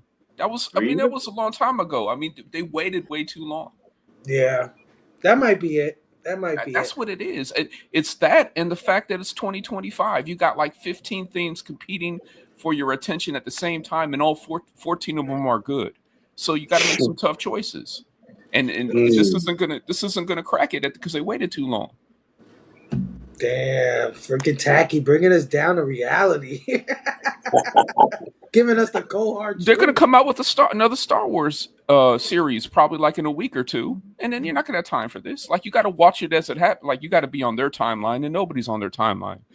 Disney needs to wake up. I mean, this ain't ABC. This isn't. You know 96. what this feels like too? It feels like it may be something that came out of that phase 4 that everybody kind of was poo-pooing. You know what I mean? Right. Like it has that kind of like bro feel to so it. Superman's gonna drop. Fantastic Four is gonna drop. Nobody's been thinking about no Ironheart, man. Like, yeah, Chet might not even finish it. Bad He might timing. finish it, but he might not. I'm a I'm still gonna completionist. check it out. I'll watch it just to finish it, but I'm not entirely excited about it. But like I said, there's one piece of it that might get me excited about it, and sell.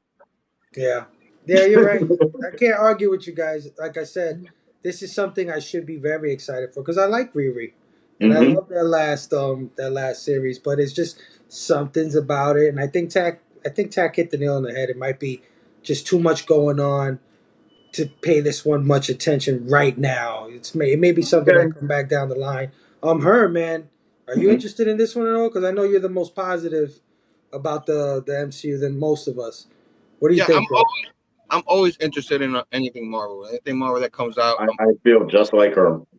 But that's why I watch it. I haven't watched it yet because I've been busy. I guess timing. Tack is right about that one. Timing, bringing this out and all that.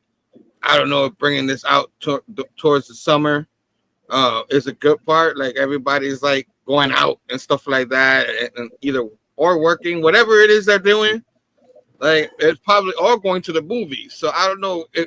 There's a reason why episodes end in May in TV series. Yep. You know what I mean? And I just think that's what happened with this. They just waited too long, just like Taki said, and they put it at the wrong time of the year. You know what I mean? Maybe it was in January. People be more excited about it, a little bit more excited about it. And it just didn't happen. But I haven't seen it yet. I do want to see it, but I usually sit down with my lady and watch it. And sometimes like I've been so busy. It'll probably be over before I be able to go see it. But yeah, but I totally understand why people are not hyped about it and stuff. I can't even defend it. You know what I mean? Timing. There's nothing else new I could say that Taki hasn't already said. I think that was a big deal. Like 3 years later, I totally agree. But I'm still gonna watch it. It's Marvel, so anything Marvel, DC, now Image. I'm hoping they get into it a lot more. We got Invincibles with Robert Kirkman and stuff like that. Any superhero, we didn't have it as kids, so feed me more. You guys know how I am, and that's gonna take my attention first. But we'll see. This character is not really something I started reading. I'm not big on this character, but I still will give it a shot once I start watching. But it's probably why I haven't watched. If it was like a different character, I probably would have already seen it somehow. Would have found a way. But we'll see. We'll see, man. Yeah. Yeah. And based on our chat, because nobody has ever commented on this shit. Nobody has seen it yet. So yeah, man. At least let us know if you plan to see it.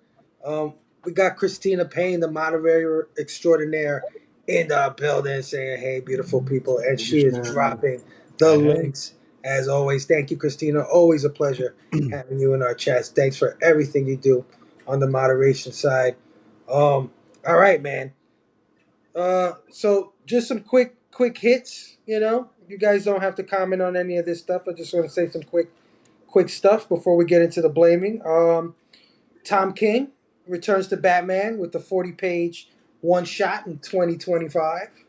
And he said he is working with the best artist in comic books. Quote, end quote. Who's the best artist in comic books? I don't know. But Tom King is back on the Batman He's book. probably talking about Jim Lee.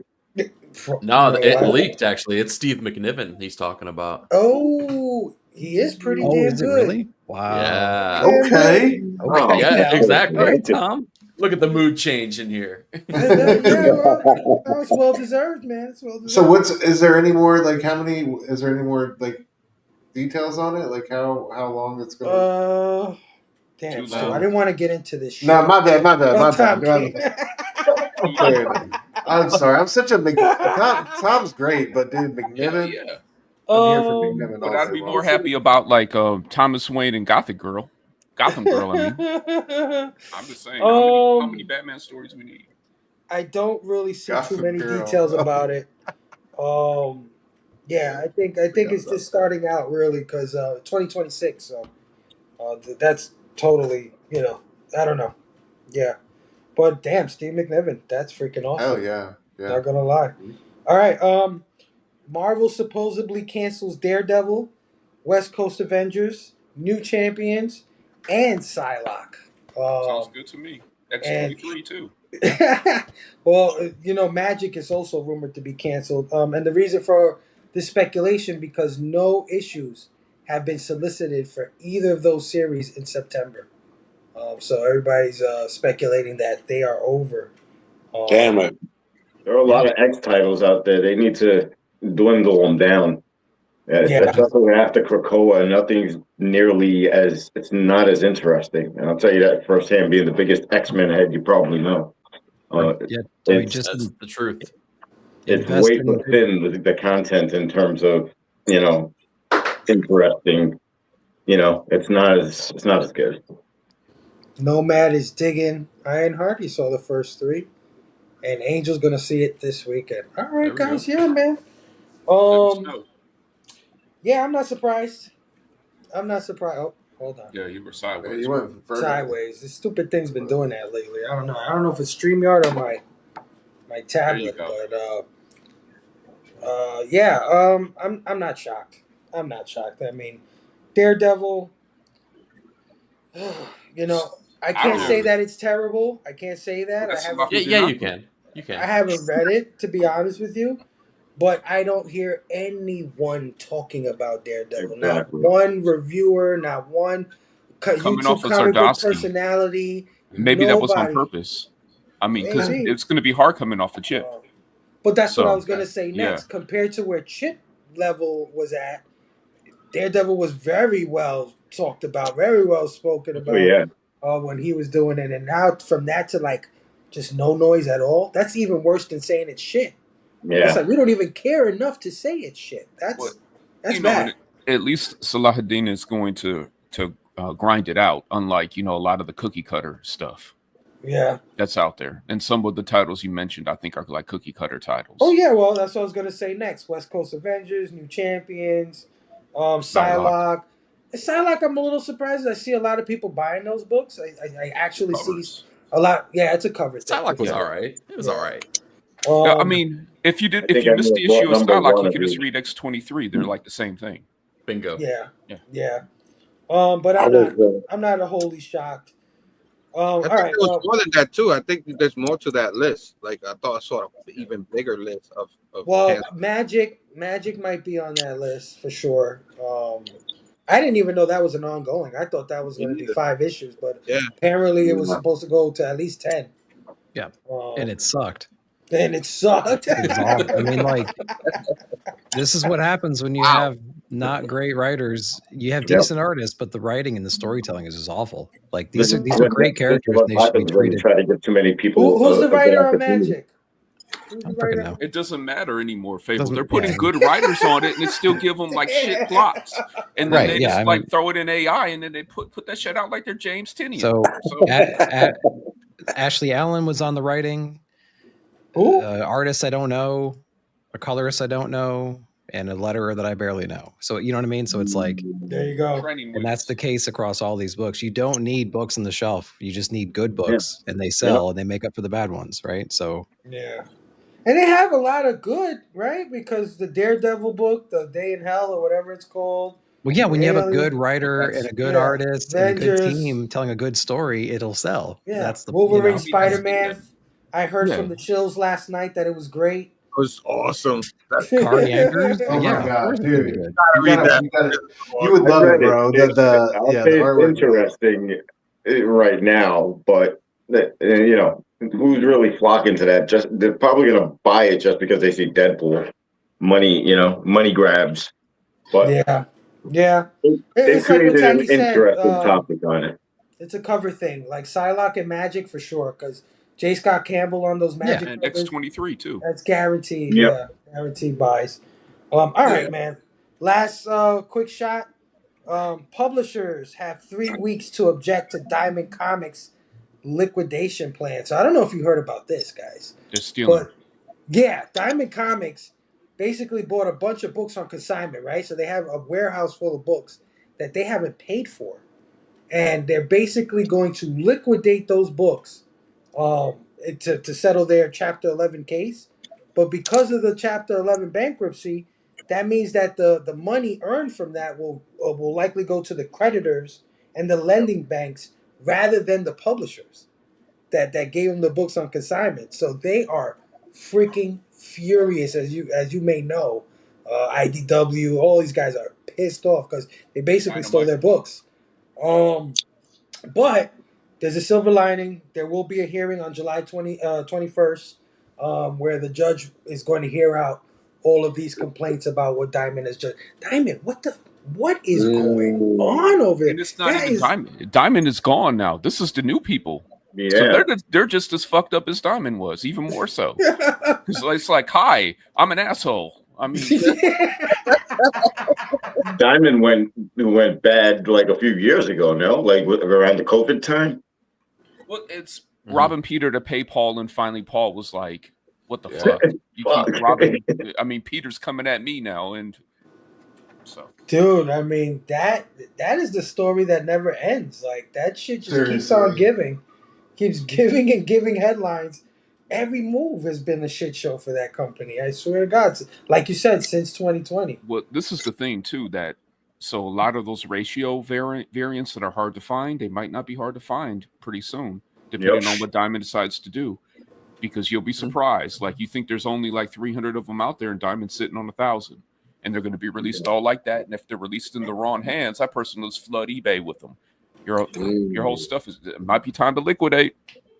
Yeah.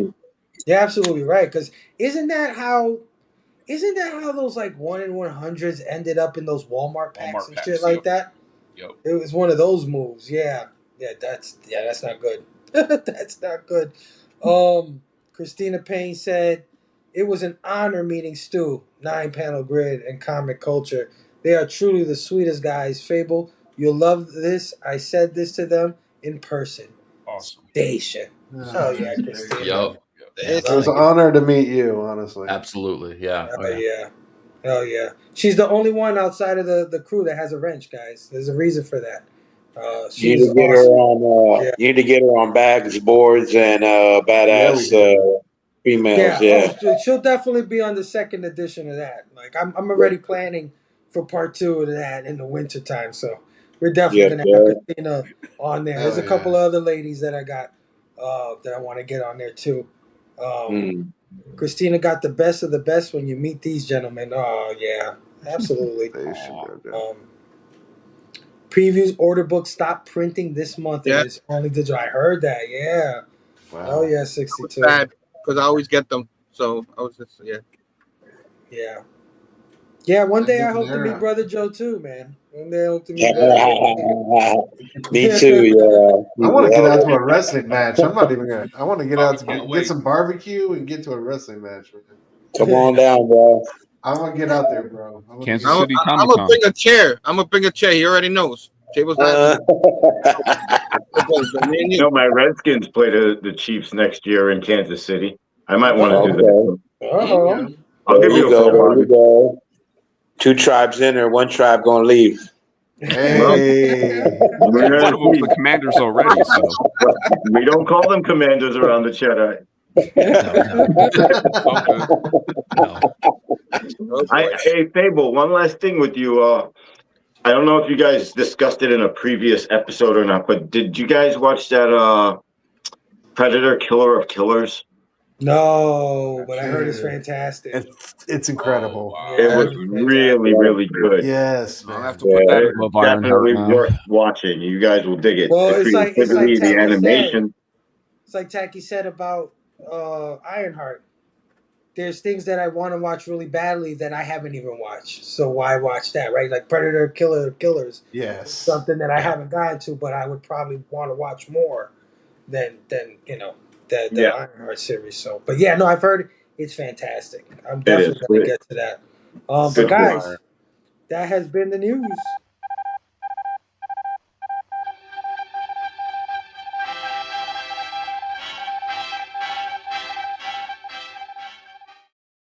This All just in.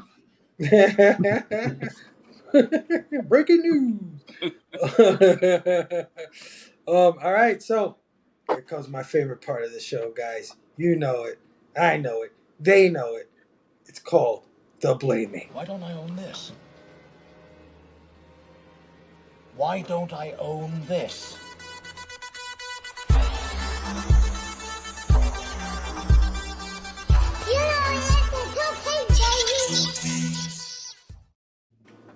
All right, and I will set off the blaming because I have a pretty small blaming, a cool blaming, but a small blaming.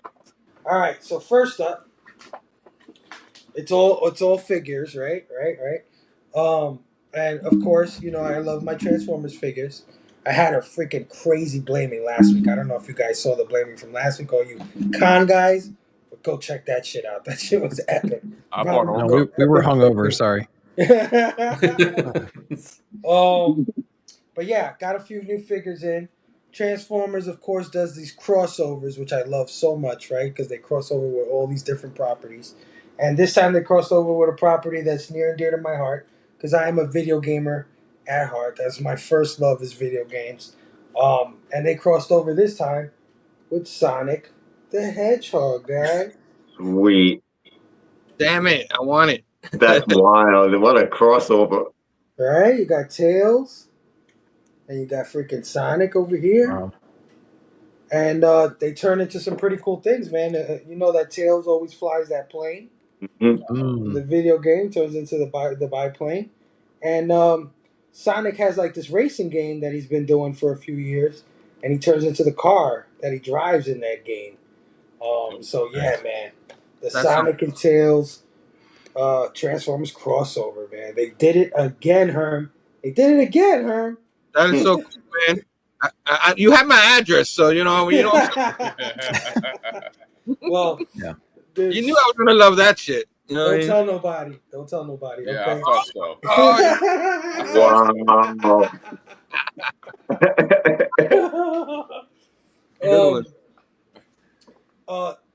I love Transformers. I love when they do combiners. Combiners. I don't know if you guys are too familiar with that. Well, you should be. You guys are reading Transformers, right? Danny Warren John. He's done combiners in the latest comics. He's got Devastator. He's got Superion, right? Bruticus. They've all appeared in that comic. Well, I finally got my second Constructicon, and we've got Bone Crusher. Nice. Right? I love that green. The Heck second combiner I have. I mean, the second figure in the combiner for Devastator. So happy to have him. But it doesn't stop there, dude. No. Because we also have Hook and long haul. Oh, dope. They're putting them together. So we have number 3 and 4 of the Devastator combiner. Ooh. There he is, Devastator. We all love him. Yeah, man. Happy to have these guys. These guys formed the torso. I can actually form Devastator just with this, because he comes with the main torso, and then this guy's an arm, right? And the other guy I have is one of the legs, so I'm only missing an arm and a leg now.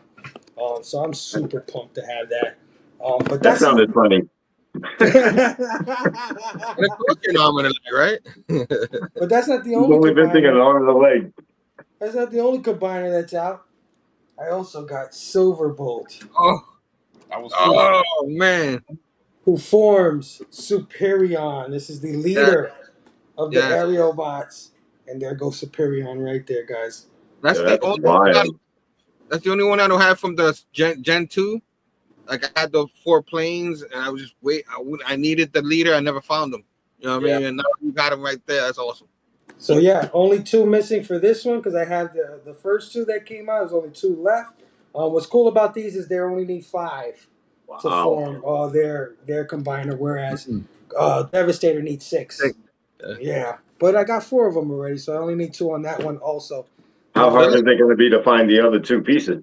Well, they're not out yet. They just got put up for pre-order, the 4 bots that are missing from those 2 combiners. So once I have that, then we'll have the 3 combiners, Menasor, Superion, and Devastator. And then Bruticus is up next, so I can't wait. You gonna crack them? In the golden age, guys, I'm telling you. You gonna crack them and build it, or what? Well, you know it's going into storage. You know what's going on with me, man. So that's not a yes. That's not a yes. I mean, how do you combine them if they're in the box? I don't know. Huh? How do you combine them if they're stuck in the box? Well, dude, let me tell you. When I finally do move, when I finally do get settled in, it is going to be the greatest unboxing of all time. For years. But that is my blaming. Herm, what do you got for us? Thank you. I don't want to thank you because don't put me after any of these. No, guys. You know I'm saving for last. You know. Yeah. I was like, I was gonna be like, no, I have nothing. You know what I mean? And good luck transforming those when you get there, because I still trying to transform Starscream into a plane, and I can't do it. I can't do it. I'm so mad right now. It took me an hour to try to transform him, and I couldn't. You know what I mean? So keep on keeping on. My man Spilio promised he'll do this, and he did. The bucket he showed last week. Oh, Spilio don't play. I got it the other day, and yeah, man, he was like, "You got it, it's safe." I'm like, "Yeah, it is." Can you wear it? Can you wear it? Put it on. No, I can't. It doesn't really. You take off the hat, Herb. I mean, no, it's perfect.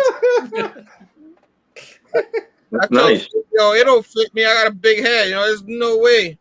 Like people know, kids are not gonna buy this. Adults are. Make it our size, man. I guess you turned it into a rant. I wasn't gonna rant today, but there you go, man. Freaking adult size, man. But yeah, come on, man. There's no way. But it was pretty cool that he sent me this after I showed the Yelena cup that I got. But it's an awesome. And anybody who's seen the movie, love the Red Guardian and protect you from evenings. It was a trip, man. I love that movie, man. I really did. You got to get the Galactus popcorn holder. Oh my God, that looks awesome. I don't think I think it's gonna be like $80. Yeah, $80. I'm trying to get the wife to let me. I'm working on it, guys. I'm working on it. But No, you need a Devastator. You don't need that damn bucket. Devastator. There you go. You're right. I'm changing my mind. That's what I need. Devastator in their life. Keep on keeping on. Helmet. I like it. What happened? I said that helmet was nice. The Red Guardian. Yeah, man. Thank you, Spilio, man. You didn't have to do that. He just Spilio killed it last week, bro. So I don't know if he's watching this or if he's watching the rewind. I'll let him know that I showed it on here. But Yeah, man. He wanted me to send him a picture of me wearing it, but I wanted to show it on here first. Yeah, man. Great. Thank you. Go back and take a screenshot and send it to him.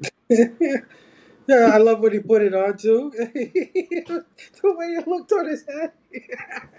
He's crazy. Oh, but go ahead, her. My bad. What you got? I showed VR Troopers earlier. You guys already know. Fun read. Read it. You know what I mean? Keep on keeping on. I saw this in my shop. I can't believe I didn't pick it, but I got it. Jeff the Land Shark. This cover right here. Oh, nice. Oh yeah. Adorable. Of I course, like that cover. So she claimed it. So it's not mine anymore. It's hers. But I saw the poster of this. Almost got it, but I said let me get the issue instead. That's pretty cool. I picked up. My shop ended up getting some more of these. So my guy just regular $9.99 price, whatever it was when it came out, instead of these other shops that doubled it, tripled it. But I got me a blind bag. Yeah. Oh, okay. Open it. Open. No. I actually did. I already opened it because the guy in the shop was like, "Can you open it? I want to see what you got." I was like, "All right, I'll do it," just because he's so cool. But I didn't get nothing special. I just got a blank cover that came with it. It was either the second issue I heard or a special edition or something like that. I just got the blank cover, but you know what I mean? We got Bobby in the house, so yeah. I don't know if he's still here. I didn't see him, but I think he left. Yeah, where did Bobby go? This is the reason why I couldn't wait so I could show Bobby. Bobby, I want to send this to you and have you do something for me and send it back to you. You know what I'm saying? You know what I mean? It might be expensive. I don't know. Bobby's a good artist. I don't know if I could afford him, but when I saw the blank, I thought of Bobby right away. You know what I mean? Love you, Bobby. I hope you've seen this or something like that. Yeah, Bob will come back. What you went to the bathroom, bro? Come back. Come on, Bob. We had to go take a piss. I always love showing these. You know, when they come in the shop, we don't have the previews no more. But when the connects come out, you know what I mean, it shows you this is how it looks this month. Of course, you got the exciting Superman in the back, July 11th, which I think Stu said he already has tickets. I have tickets too. Yeah, I have it too, man. I can't wait. But I love these previews, man. I love when they show you everything that comes out and stuff like that. And of course, Taki said he loved this, that it's happening, but Batman and Deadpool. I like the Green Arrow and I feel like you do, Taki. I love these things that show you in there, so I'm gonna recheck in here. Yo, and see what they did that to piss off Rob Liefeld, bro. You know that. What is on that back cover? What happened? What's on that back cover? Apocalypse. Oh, Age of Apocalypse with the Kamala Khan stuff. It's just another X book they're going to cancel in 3 months. I actually don't like the sound of that. Thank you, Christina. And what up, Kelly Station? And then last but not least, my lady found these. I was like, I wanted them. And Jedi Knight's here, so I might as well show them. I got some pens. What are those, chopsticks? No, lightsabers. Lightsaber. Pen, you can run on it. You know what I'm saying? Maybe I'll send it to Bobby so he could draw me something on the battle beats or something like that. But they light up? They don't light up. I was looking for while you guys were talking. I'm like, you know what I mean? But I guess that would have cost a lot more. I guess I don't know. But imagine you riding with them and they're like,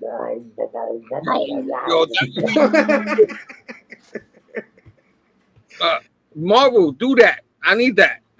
You know, people buy that shit. You know what I'm saying? And that's it for my blaming because we have a lot going on with you people. So you know, yeah, that's awesome, Herb. I wonder if the Red Guardian helmet fits on Galactus' head. Oh, that's awesome, and the voice actor is so nice. And Christina said the Force is strong with you, Herb. Absolutely, we agree. We agree. All right, Tad, my brother, what you got going on here? Oh, so since Chedai joined us this evening. Oh. Oh no, we can't see anything. Put it in front of your face. Yeah, put it in front of your face. Oh, okay. Can you see I it? can see it. Kind of. It's a Kinda. Star Wars book. I know that. Yeah, it's Star Wars. All right. Let's see. This is guess the Star Wars. There we There go. we go. But people know I'm not much of a Star Wars fan, so they get on me. I don't mind that though. It's cool. It's okay. Oh, it's a slab. That's where I was going with it before I realized Well, it then was I'm very proud of you, Jackie, and you get an invite to the barbecue. Action figure variant Gen Urso, Rogue One, finally got one. Unfortunately, it had to be a slab. Not unfortunately, Chet. I'm not trying to just No, I know. But that's a nice looking slab. Yeah, it's a 9.6, so I'm not going to crack it. So when did that come out, dude? Is that the Rogue One girl? yeah, this is Yeah. This came out around the time of Rogue One. Star Wars. I'm not sure which volume. No, it is. It's Rogue One #1. You guys would be proud of me, man. I had a friend force me to sit through Ahsoka and Andor, and I watched all of Andor. And Andor season 2, shockifyingly, was really good to me. Yes, You're bro. like Rogue Talk One. to him. I'm not. I mean, the one I thing got I right don't into like it. about Andor is that it's like Rogue One was perfect because it was one and done. You just needed to watch the one movie and then you were done. But now with Andor, it's like 20 hours long. So Yeah. But it was it's good. I enjoyed it. It's good. Yeah. So Nick, I finally did this one. Oh, Oh. damn. I've always wanted that book. That's #1, right? Yeah. Oh yeah, it is. It's #1. That's one of the You know, I more got it because expensive Jenny ones. Ferguson. Nice, yeah. It's one I always see Nick in the back in his background, and I'm like, man, I never had that. You mean my James Tynan signed 9/8? Are you sure? Are you sure JT signed it, or was it his AI? It's probably AI. Wow. And we got the Neil Adams here. Oh shit! Oh, there we go. That is so clean. This is the first appearance of the Shadow in the DC universe. What number is that? That It's is number sick. 253. Where'd you get that? You find it in the shop? Hell yeah, dude. That's a good one. $15, and then they gave me some more off of it. No way. That's a great deal. And then, you know, right now, Gwen is having a tough time. Spider-Gwen is having a tough time, but I got the first. This is kind of weird. It's really her first appearance, but first cover of Gwenpool. So pick this one up. It's a good That's a one. nice cover. Got the Dave Cowan's John Wick #1, first appearance of John Wick. Hell yeah. Work well, that.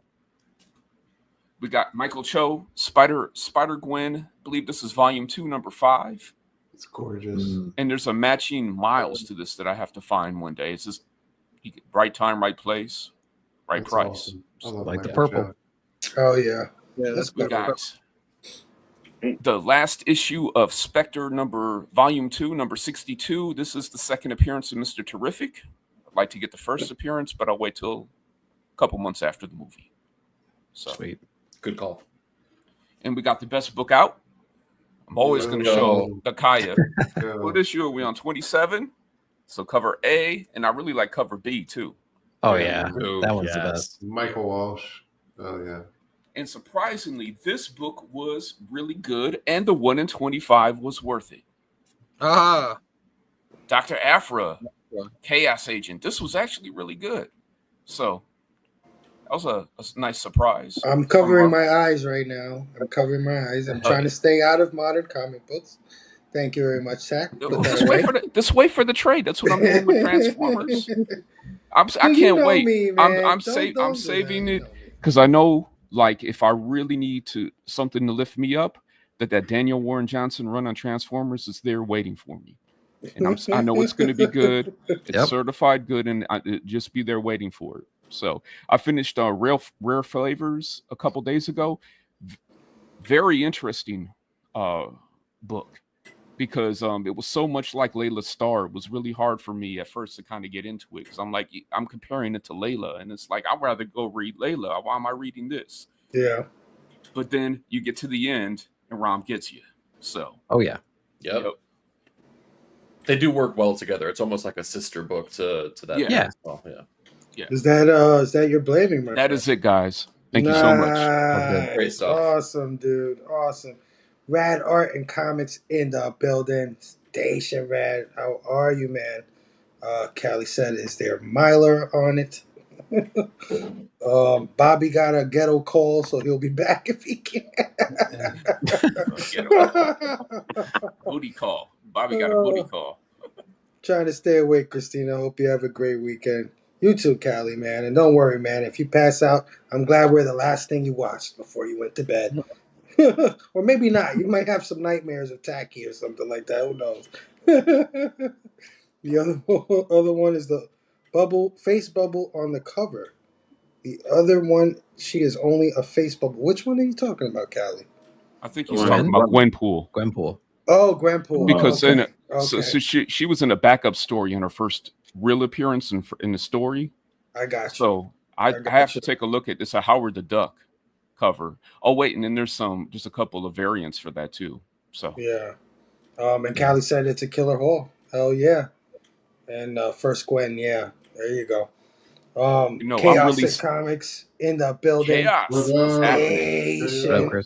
I'm really concerned though, because they're changing Spider-Gwen's uniform. And I think Spider-Gwen pretty much has had a run. I think that's a wrap. So I mean, Stephanie Phillips is killing it on this. I liked it. Yeah, I liked it. She belongs on Earth 65, not in the 616. Right. And putting her the Spider-Gwen and putting her in the 616, and then bringing Gwen Stacy, the original, back, and then you got Gwenpool running around. This is too much. Too much. And then you got all these other Spider-Verse characters. This is too much. So, yeah, for sure. Chaos said rare flavors is wonderful. Hell yeah. Oh yeah. Hell yeah. The Howard the Duck, she is only on the cover as a face bubble. Oh, gotcha. All right. Yeah. All right. I should have known that. All right. My man, Jedi Knight. What do you got for us tonight, my brother? Well, let's start with something yellow and actual witnessed. So a friend of mine actually got this for me at where was it? I forget which convention he was in or he went to, but maybe you guys will recognize it. It's the Ultimate. Nice. And nice, dude. The artist is Chris Condon. He signed it and he put a little special snicked on there. That's dope. Along with his signature. And if you've read this story, it's actually a pretty good read. It is. So yeah, they went a different direction. So that's a newer book that I brought up. I guess we'll keep it art related. I went to another convention and I had Scott Hanna drawing one of my blanks for me. Oh, wow. And although it didn't come back in 98, which, pisses me off, but I'm content well, with I heard there's artwork. this new company, Jedi, where they're giving out 10s. Well, you know what? Yeah, I feel like you got to earn that. You know what I'm saying?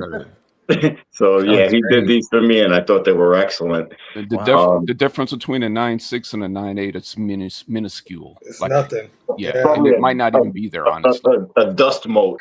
You got 9.6 for writing on the cover. Yeah. Exactly. Yeah. Right. So in honor of first appearance Friday, I figured I'd pull this out. Oh, it's only an 8.0, but it is the first Ultron, and there's no yellow label on it. A book we all know. 8.0 is a solid score, man. Thank you. Yeah. And I figured I'd do one more blue label and honor the upcoming movie. Oh, dude. Oh, nice. Yeah. It's a decent grade. Who did this? Was this Stan Lee's story? So, I'm upset. It's a John Romita and John Reporton cover, but we know who Romita is, the other guy.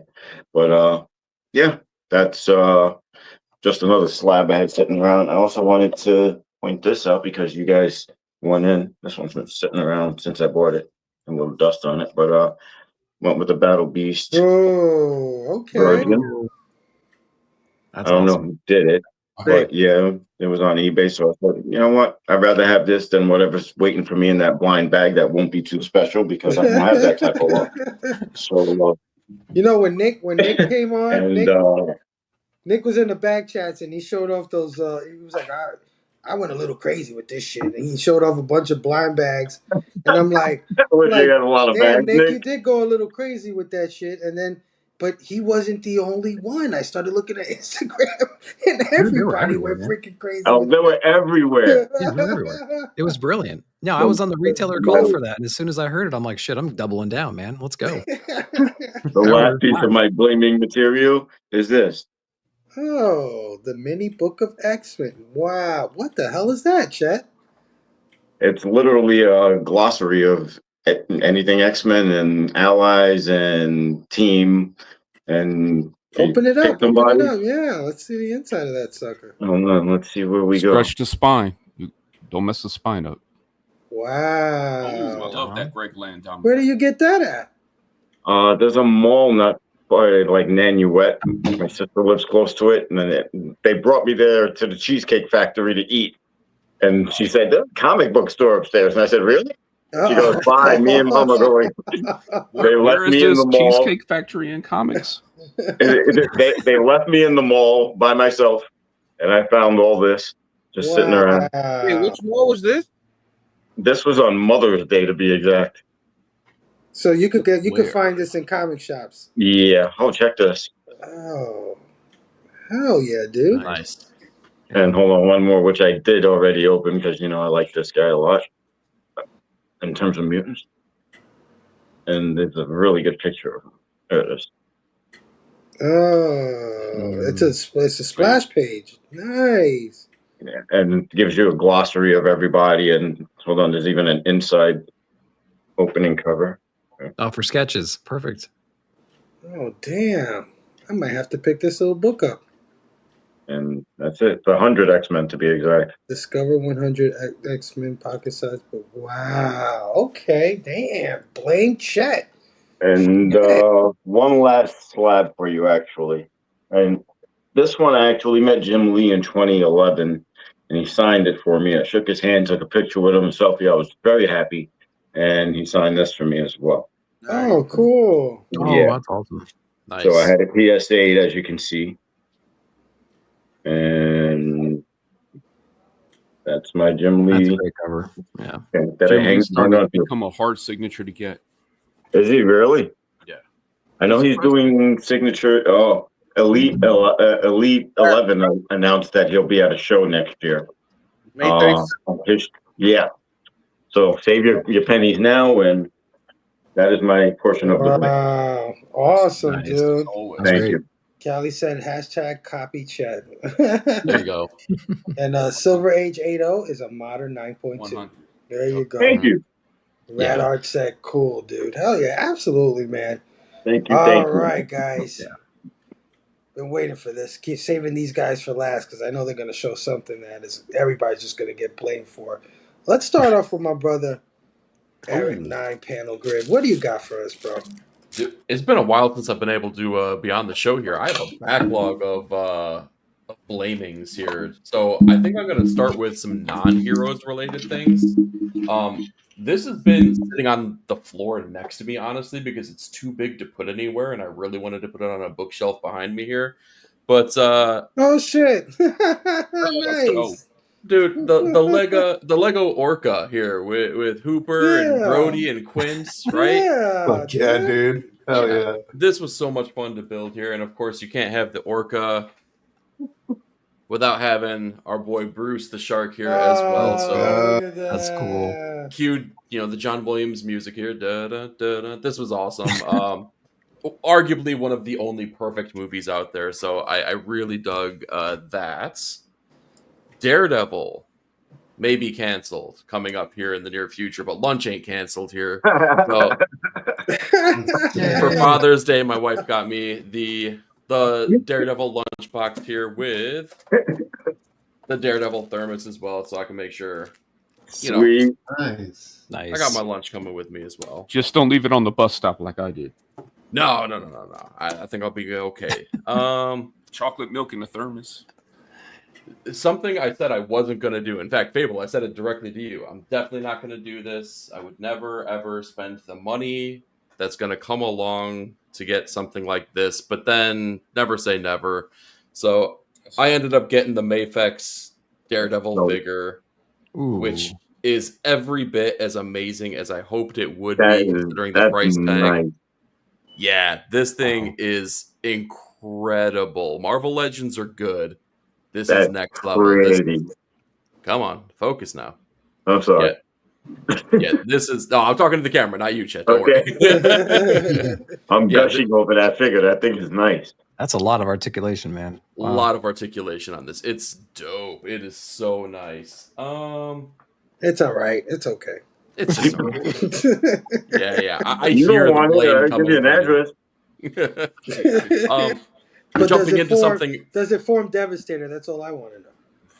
Yeah, I think I need like 4 more Daredevils, and we'll see what it forms the Defenders. That's enough, right?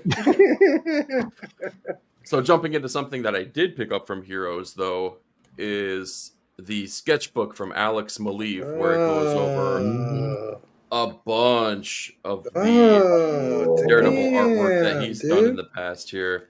So all kinds of really cool stuff in there. This is Heroes? This is Heroes stuff? This is from Heroes, yeah. So okay. Alex Maleev was there. This is a book of art.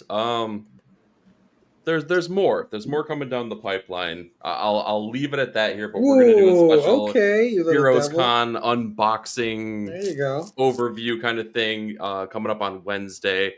I'll show off a couple more things that I got here.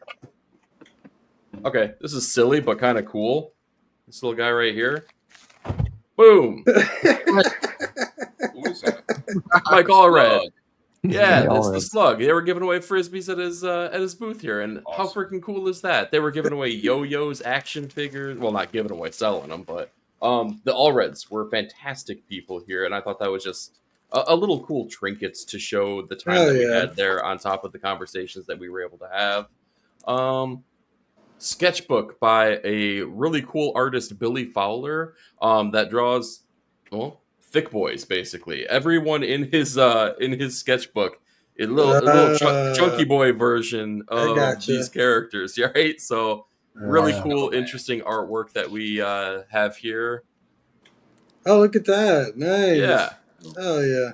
Silly kind of stuff here. I didn't go crazy. I do have some more stuff, but Nick and Stu honestly had more than I think that I spent during the con here. So I'll let them have all the gusto. You got to save for the pretzels at the airport. I exactly. I had to survive on those pretzels, man. I need that pretzel money. He got a $20 credit. He's fine. That's not even a joke. They gave you a cot, didn't they? They gave him a cot. He's trying to make it sound all bad. Ungrateful, bro. He said that's great. Yeah, absolutely. Absolutely. So the $20 credit, you could go through the $20 box at Mile High. They don't have dollar boxes, they have $20 boxes. Yeah, exactly. I got the $20 boxes. Yeah. What you got for us, my brother? All right, let's start off with a bang, man. Got a commission from the great Jeremy Heiler. Oh boy. Look at this bad boy. Oh. The prompt was Doom fucking up Mr. Fantastic, and he did it just. That's dope. It's incredible in person, man. Yeah. Holy shit. Yo, Stu, that is. Yeah, man. So he ripped things head off down there. PSA. These guys are going to make a strong case for moving to original art. Yeah, absolutely. Yeah, for sure. That is beautiful. Well, you saw that Scotty Young went for like $5,000. 15. Oh, 15K at the art auction. And I would arguably say that what you just showed is better than that.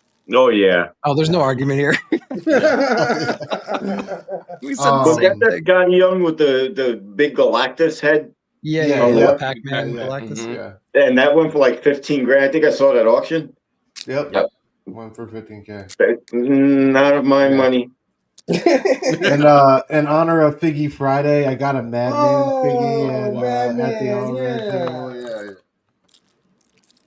So yo, today was Figgy Friday. What the hell, Stu? I know, man. I've been slacking on my. You know, all my friends do this to me. They freaking show off figures and just like, look what I got. Oh, you know it's Figgy Friday. Rod did the same thing earlier. Rod was like, look at all these Transformers I got today. I'm like, it's Figgy Friday, Rod. Like, forget? I know. I've been slacking on IG posts. So like one of the first things with the homies was like we all exchanged gifts, man. I got a couple I wanted to show off. My boy Nick knows I've been hunting down the Immortal Hulk one, and he got me the first one. So I was so hyped, dude. So hyped to get that. Very cool. Yeah. big get there. He gave me a signed copy of Santos. Oh, He got it Greg signed Steak in the signed it? shop. Yeah, absolutely. Hey, Shit, Stu, that's open it. Show our ad. With the ad in the back. No, our ad is inside of that beautiful. one, isn't it? Beautiful. Yeah, Nah, he that's knows. the He one with knows. our He ad. helped with that. Yeah. Show Oh it. yeah. Well, I'm gonna keep it pushing. All right. Keep it pushing. Okay, I'm sorry. Wait till next Friday. No, I'm you're not a good. guest. He doesn't want to piss Chet off. Yeah. Exactly. Yeah. Met Klaus. Got Klaus to shine my Punisher. Whoa, dude. That was Ooh, dope. can we get that one slabbed? Bro, this thing has been beat to hell. The cover's coming off of it. It's well read. It's how I like it. How I like my comics. Well read. I had to stop by the Comics Curing Cancer booth, pick up the art book. Oh yeah. I gotta pick one of those up, man. David Sanchez. Dude, before it sells out, because I know they're selling out quick. One of the cool names that we saw there that wasn't there previous years. It was there this year. Big name was Dragoda. I got Absolute Batman number 1 and 2, but I really love the yellow signature on number 2. That's sick. Awesome. Yes. That goes perfectly with that cover. That cover is so cool. Number 2. It is, right? Dude, there's so many really good. all those covers are so dope. Jim Rugg got the new Alien Disclosure book. Always good to see Jim there. Oh yeah. One of my favorites to stop by at the con. Trad Moore, dude. Signed my I am so jelly. my Doctor Strange. I heard his signature sucks over though. here. Somebody It told me does. his signature sucks. It's kind of basic, but we love it. Yeah, what are you gonna do? Hey Ray, sick covers, bro. Hell yeah, bro. Oh yeah. Thanks, man. Thanks. Oh yeah. And then finally, dude, just some of the last couple things I'll show is Aaron Campbell stopped by there. Been a fan of his art for a while. Love this freaky heroin cover and got a remark on him. Oh yeah, he did Frankenstein on that bad boy. Oh wow. Was that like a there it is. Look at that. All right. All better now. Oh wow. Wow. Aaron Campbell's amazing, by the way. Hey, is that a Three sketch on the marks. top left, on the top right of it, over his eye? Frankenstein, yeah. Yeah, it's right Frankenstein there. over the monster's head. Yeah. He did the Oh, remark. that's sick. And they're all painted remarks too, and it takes That's them like 20 beautiful, minutes. man. They're amazing. I know that's not beat up. Can we get that slapped? No. Orange Station. How answer is are no. you, my brother? Hell yeah, man. And then finally, dude, Fable, this one's for you because it was dope seeing Daniel Warren Johnson and Mike Spicer there, and a unique opportunity to get both of the guys on Transformers to sign a couple books. So I had to take the Skybound printing joints down there. Got the dope sigs. From Spicer. Nice. Yeah, dude. It was awesome meeting Mike. Can we get that one slapped?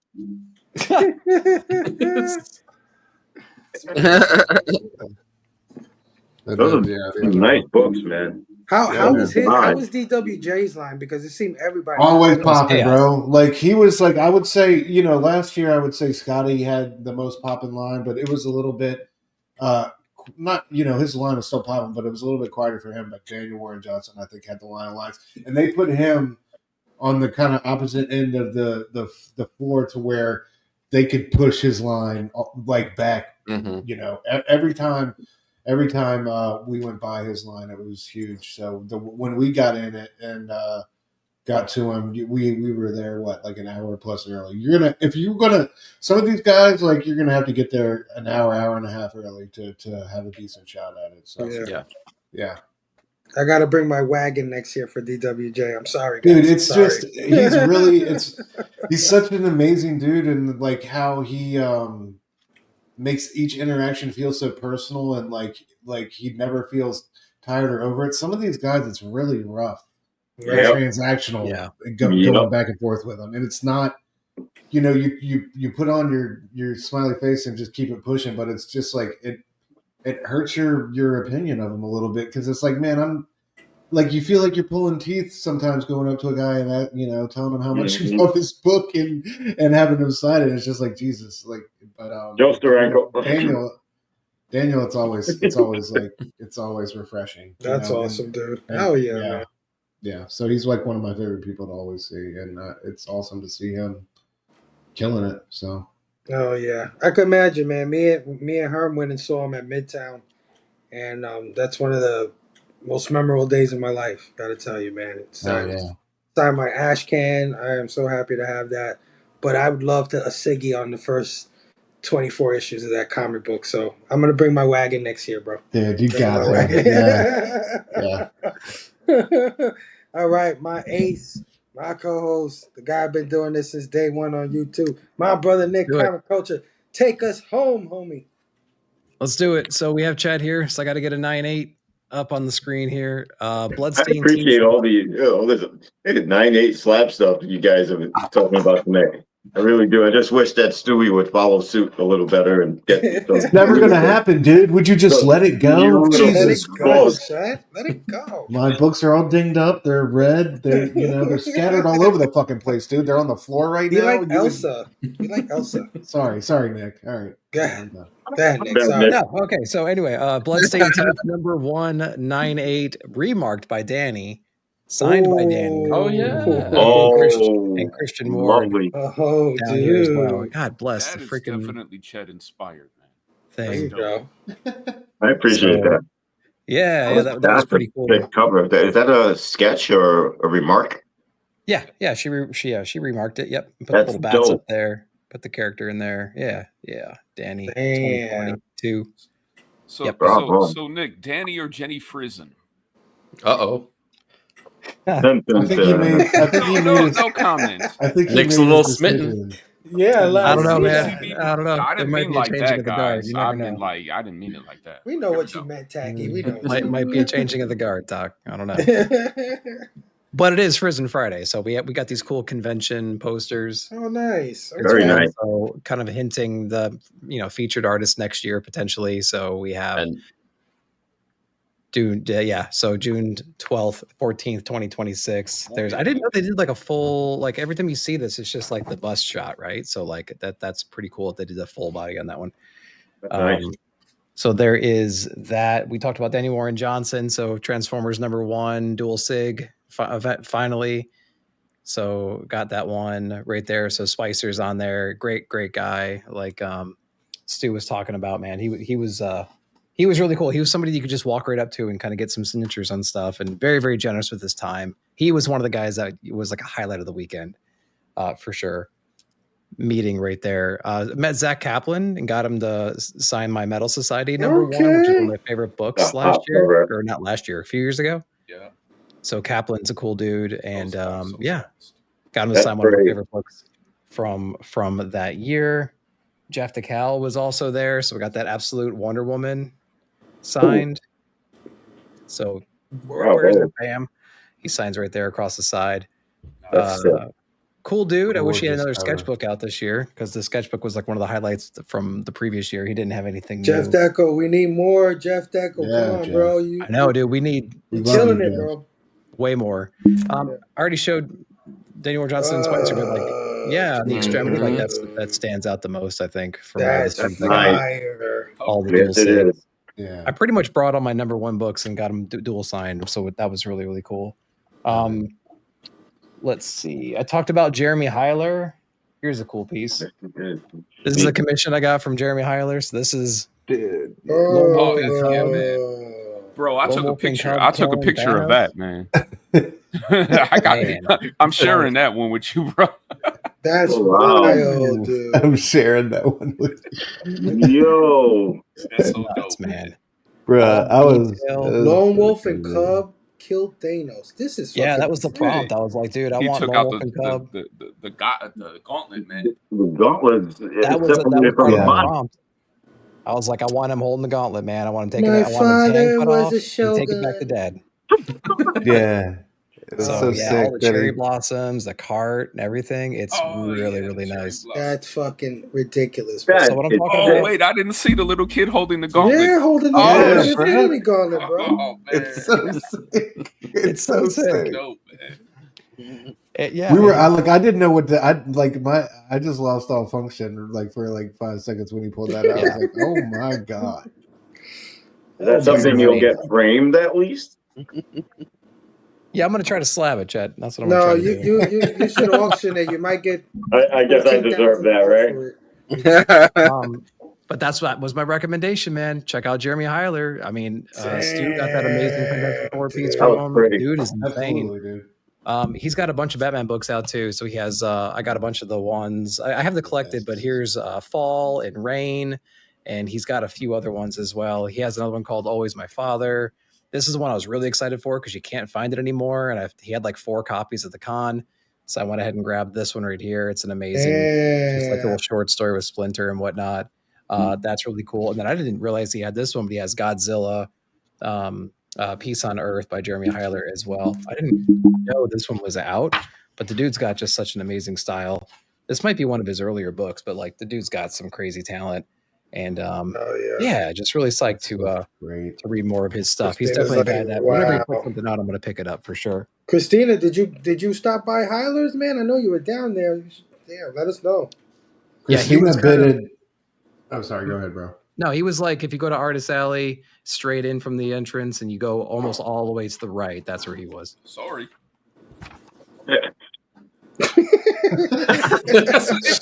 It's just so dope. I mean, it's Santos Sisters 8.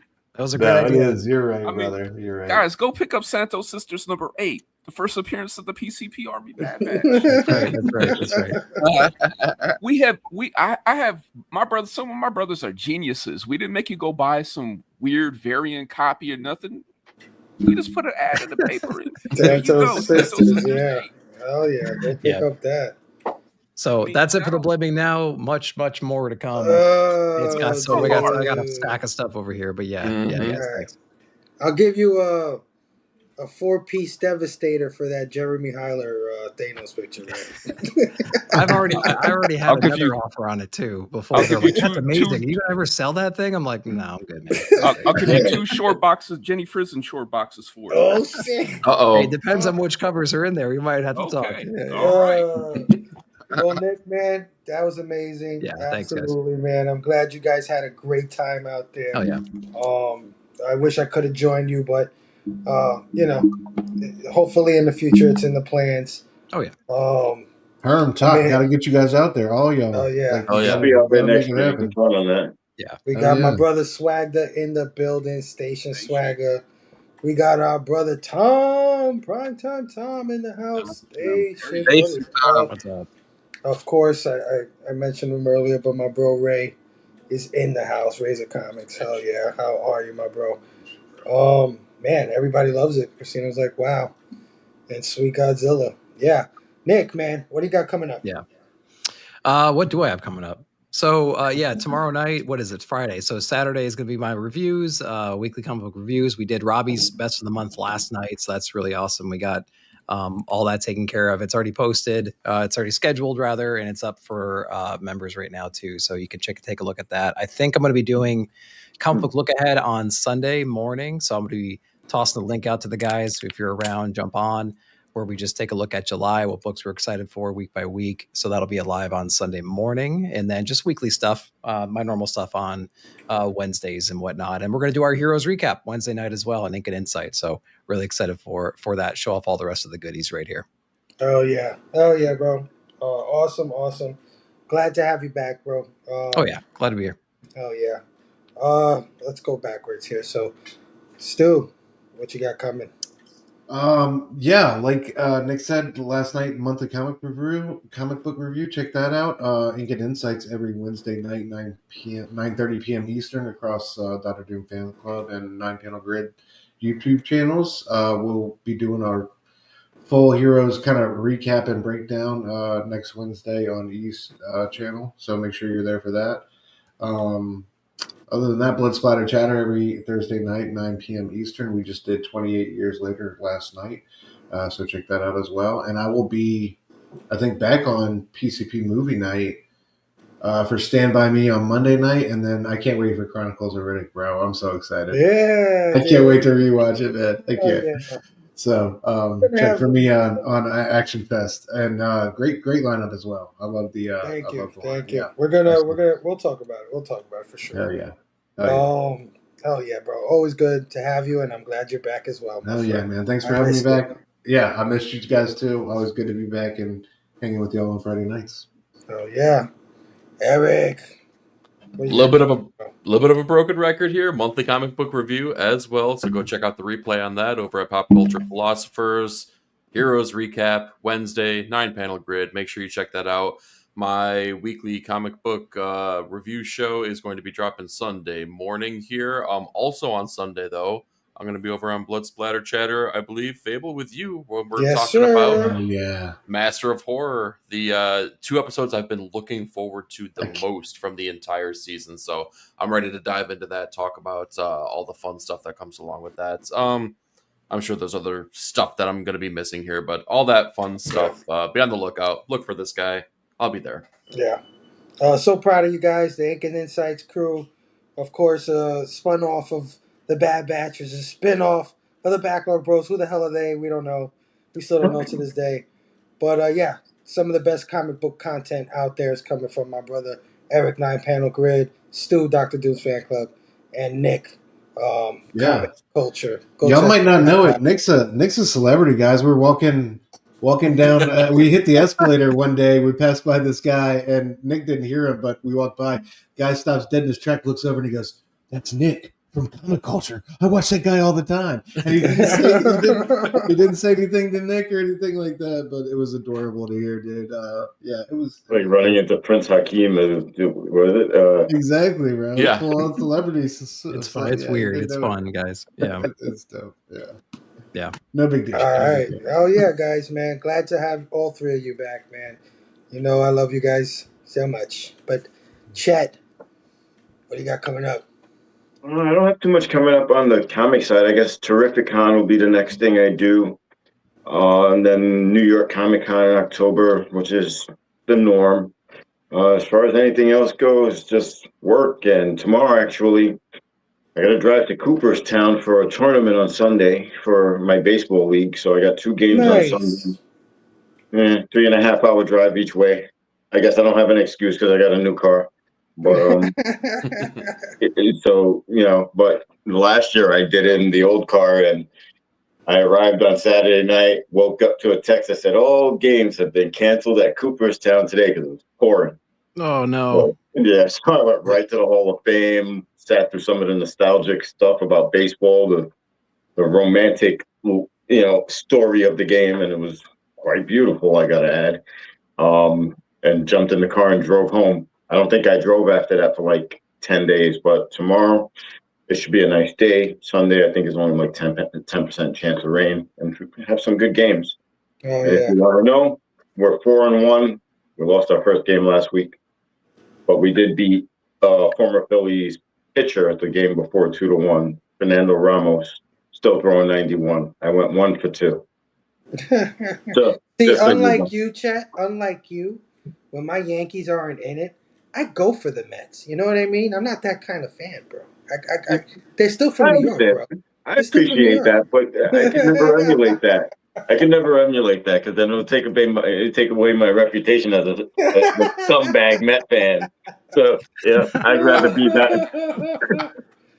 But yeah, always a pleasure having you on. Bro, thank you for having me on. Guys, I missed all of you. It's been good seeing you. You always make me feel like such a fat ass because I believe you're a little older than me, but shit, I feel older than you. I gotta tell you, this guy stays in shape, man. I try. You're awesome, dude. Thank you. Always a pleasure. Can't wait to have you back again. Hey, man, whenever you do, I'll be here. Absolutely. Tack, my brother. What you got coming up for soon in the future? What's going on? Monday night, I'll be on Pop Culture Philosophers joining Stu as we talk about Stand By Me. Are you on the panel too, Phable? No, I'm not on that one. But I'll be there, and who knows? Maybe I might. There's a little bit of a window. I might end up doing another Death by Dollar Bin this week.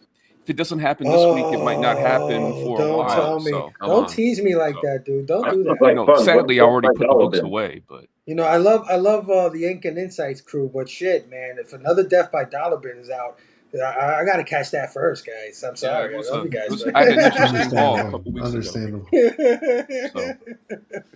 Oh, hell yeah, Tack. There's always enough room for everything, just not Ironheart. Just not Ironheart.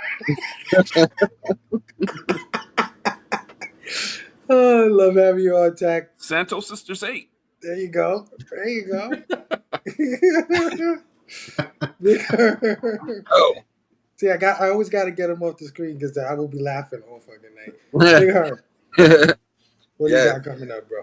Yeah, man. So I'll be I'll be in your first live action Yeah. action fest, Action whatever. Fest. There you go. Thank you. Thank you. Action Fest, Herm. Damn it. I get all the names wrong. I'm sorry, but Don't be like Stu, where Stu's like, yeah, I'm going to be on Blame Fable and his amazing friends. It's the all new, all different Blame Fable show, Stu. All right, my bad. yeah. So I'll I be. thought it was I Blame come in. Fable tonight. This is right. I know it's my fault. I take more of the blame. Go Well, ahead, Herm. obviously, Sorry. right? Anyway, sorry, Herm. Go ahead. So I come in peace will be the movie, right? I keep forgetting the movie, because I'm excited for the movie right after that one, the Wanted. I'll be on those two shows, but first this Tuesday I'll be on that episode. So I don't know who's in the panel besides you and me, Fable, but I think Spilio's in there. I think Billy's in there, man. Oh, I can't wait, man. He's awesome, and Yeah. yeah, man. So I've never seen the movie, and I don't even know where to go see it. I'll find it, but It's a fun movie. You'll like it. yeah. So yeah, and then I'll be on Wanted the next week. You know, I can't be on the Riddick one because everybody took that shit. So you know what I'm saying.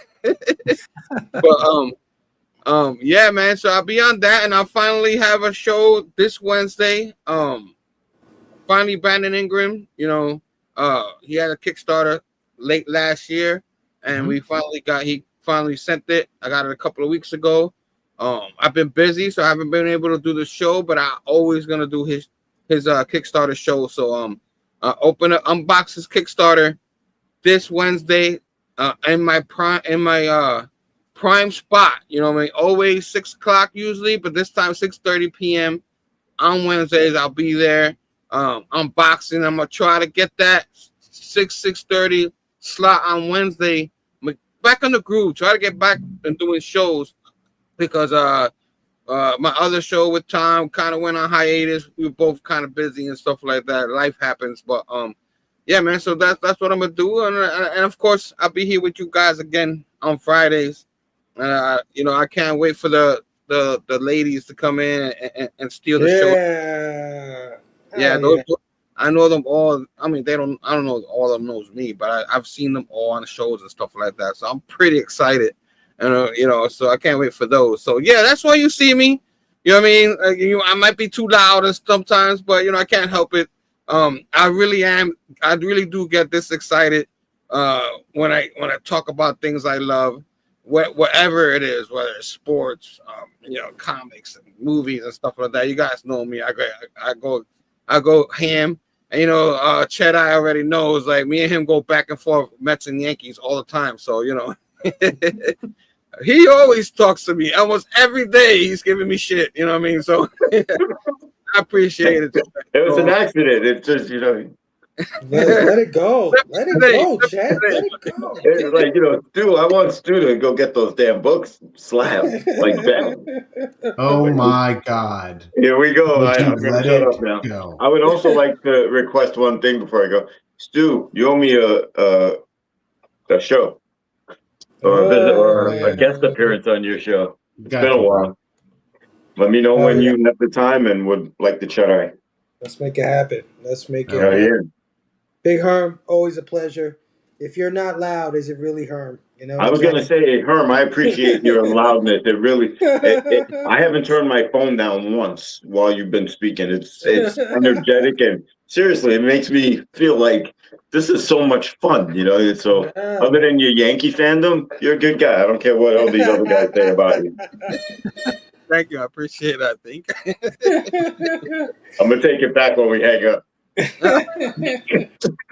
Nah, you good, Poppy. No show next week because, of course, next week is July 4th. We should all be out there celebrating, barbecuing, throwing fireworks, whatever it is you do on July 4th. So no show next week. But this Sunday, like Eric said, we will be on Blood Splatter Chatter. reviewing Masters of Horror. We've been reviewing the episodes from season 1. What episodes are we on now, E? It's either 7 and 8 or 8 and 9. I can't remember how. Okay. Yeah. I think it's 7 and 8. 7 and 8. Either way, it's been a blast going through Masters of Horror with Eric, with Blood Splatter Chatter, and our brother Rockin' Robbie Billups. And this Tuesday, we kick off Action Fest 2025 with I Come in Peace. Yes, Big Herm, you are on the panel. John Spilio will be there. My brother Matt, Heroes for Hire Comics, will also be there. Gary B, the casual comic guy, will also be joining us for that show. My brother Hounds of Gore from IG will be with us that night. And maybe, we'll see. We might get an appearance from Dylan, from Dylan's horror show for I Come in Peace. So yeah, stacked lineup, man. All the movies are going to be stacked. It's going to be amazing. I can't wait to do them. So if you like action movies and all that stuff, come join us Tuesday night, 9 p.m. Eastern. I Come in Peace for the start of Action Fest 2025. And of course, after we take a break next week, we'll be back that following Friday, July 11th, to kick off Bags, Boards, and Badass Women, man. And we're going to have our first guest will be Candace Barbosa. Awesome community member. You always catch her on Omni X-Men or in the chats of Omni X-Men with John Comics with Kids and the mayor, No Good Comics. So I can't wait to talk to her, chop it up. Guys, what a wonderful show. Thanks for everything. Hold on, let me get out of this view too. It's been a great night. Like Christina says, hashtag spread the love. Oh, that's awesome, Christina. Thank you so much. But yeah, I'll add to spread the love by saying there's only one thing left to say. Be excellent to each other. And party on, dudes. Hey, shit.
That Peach Mambo Go!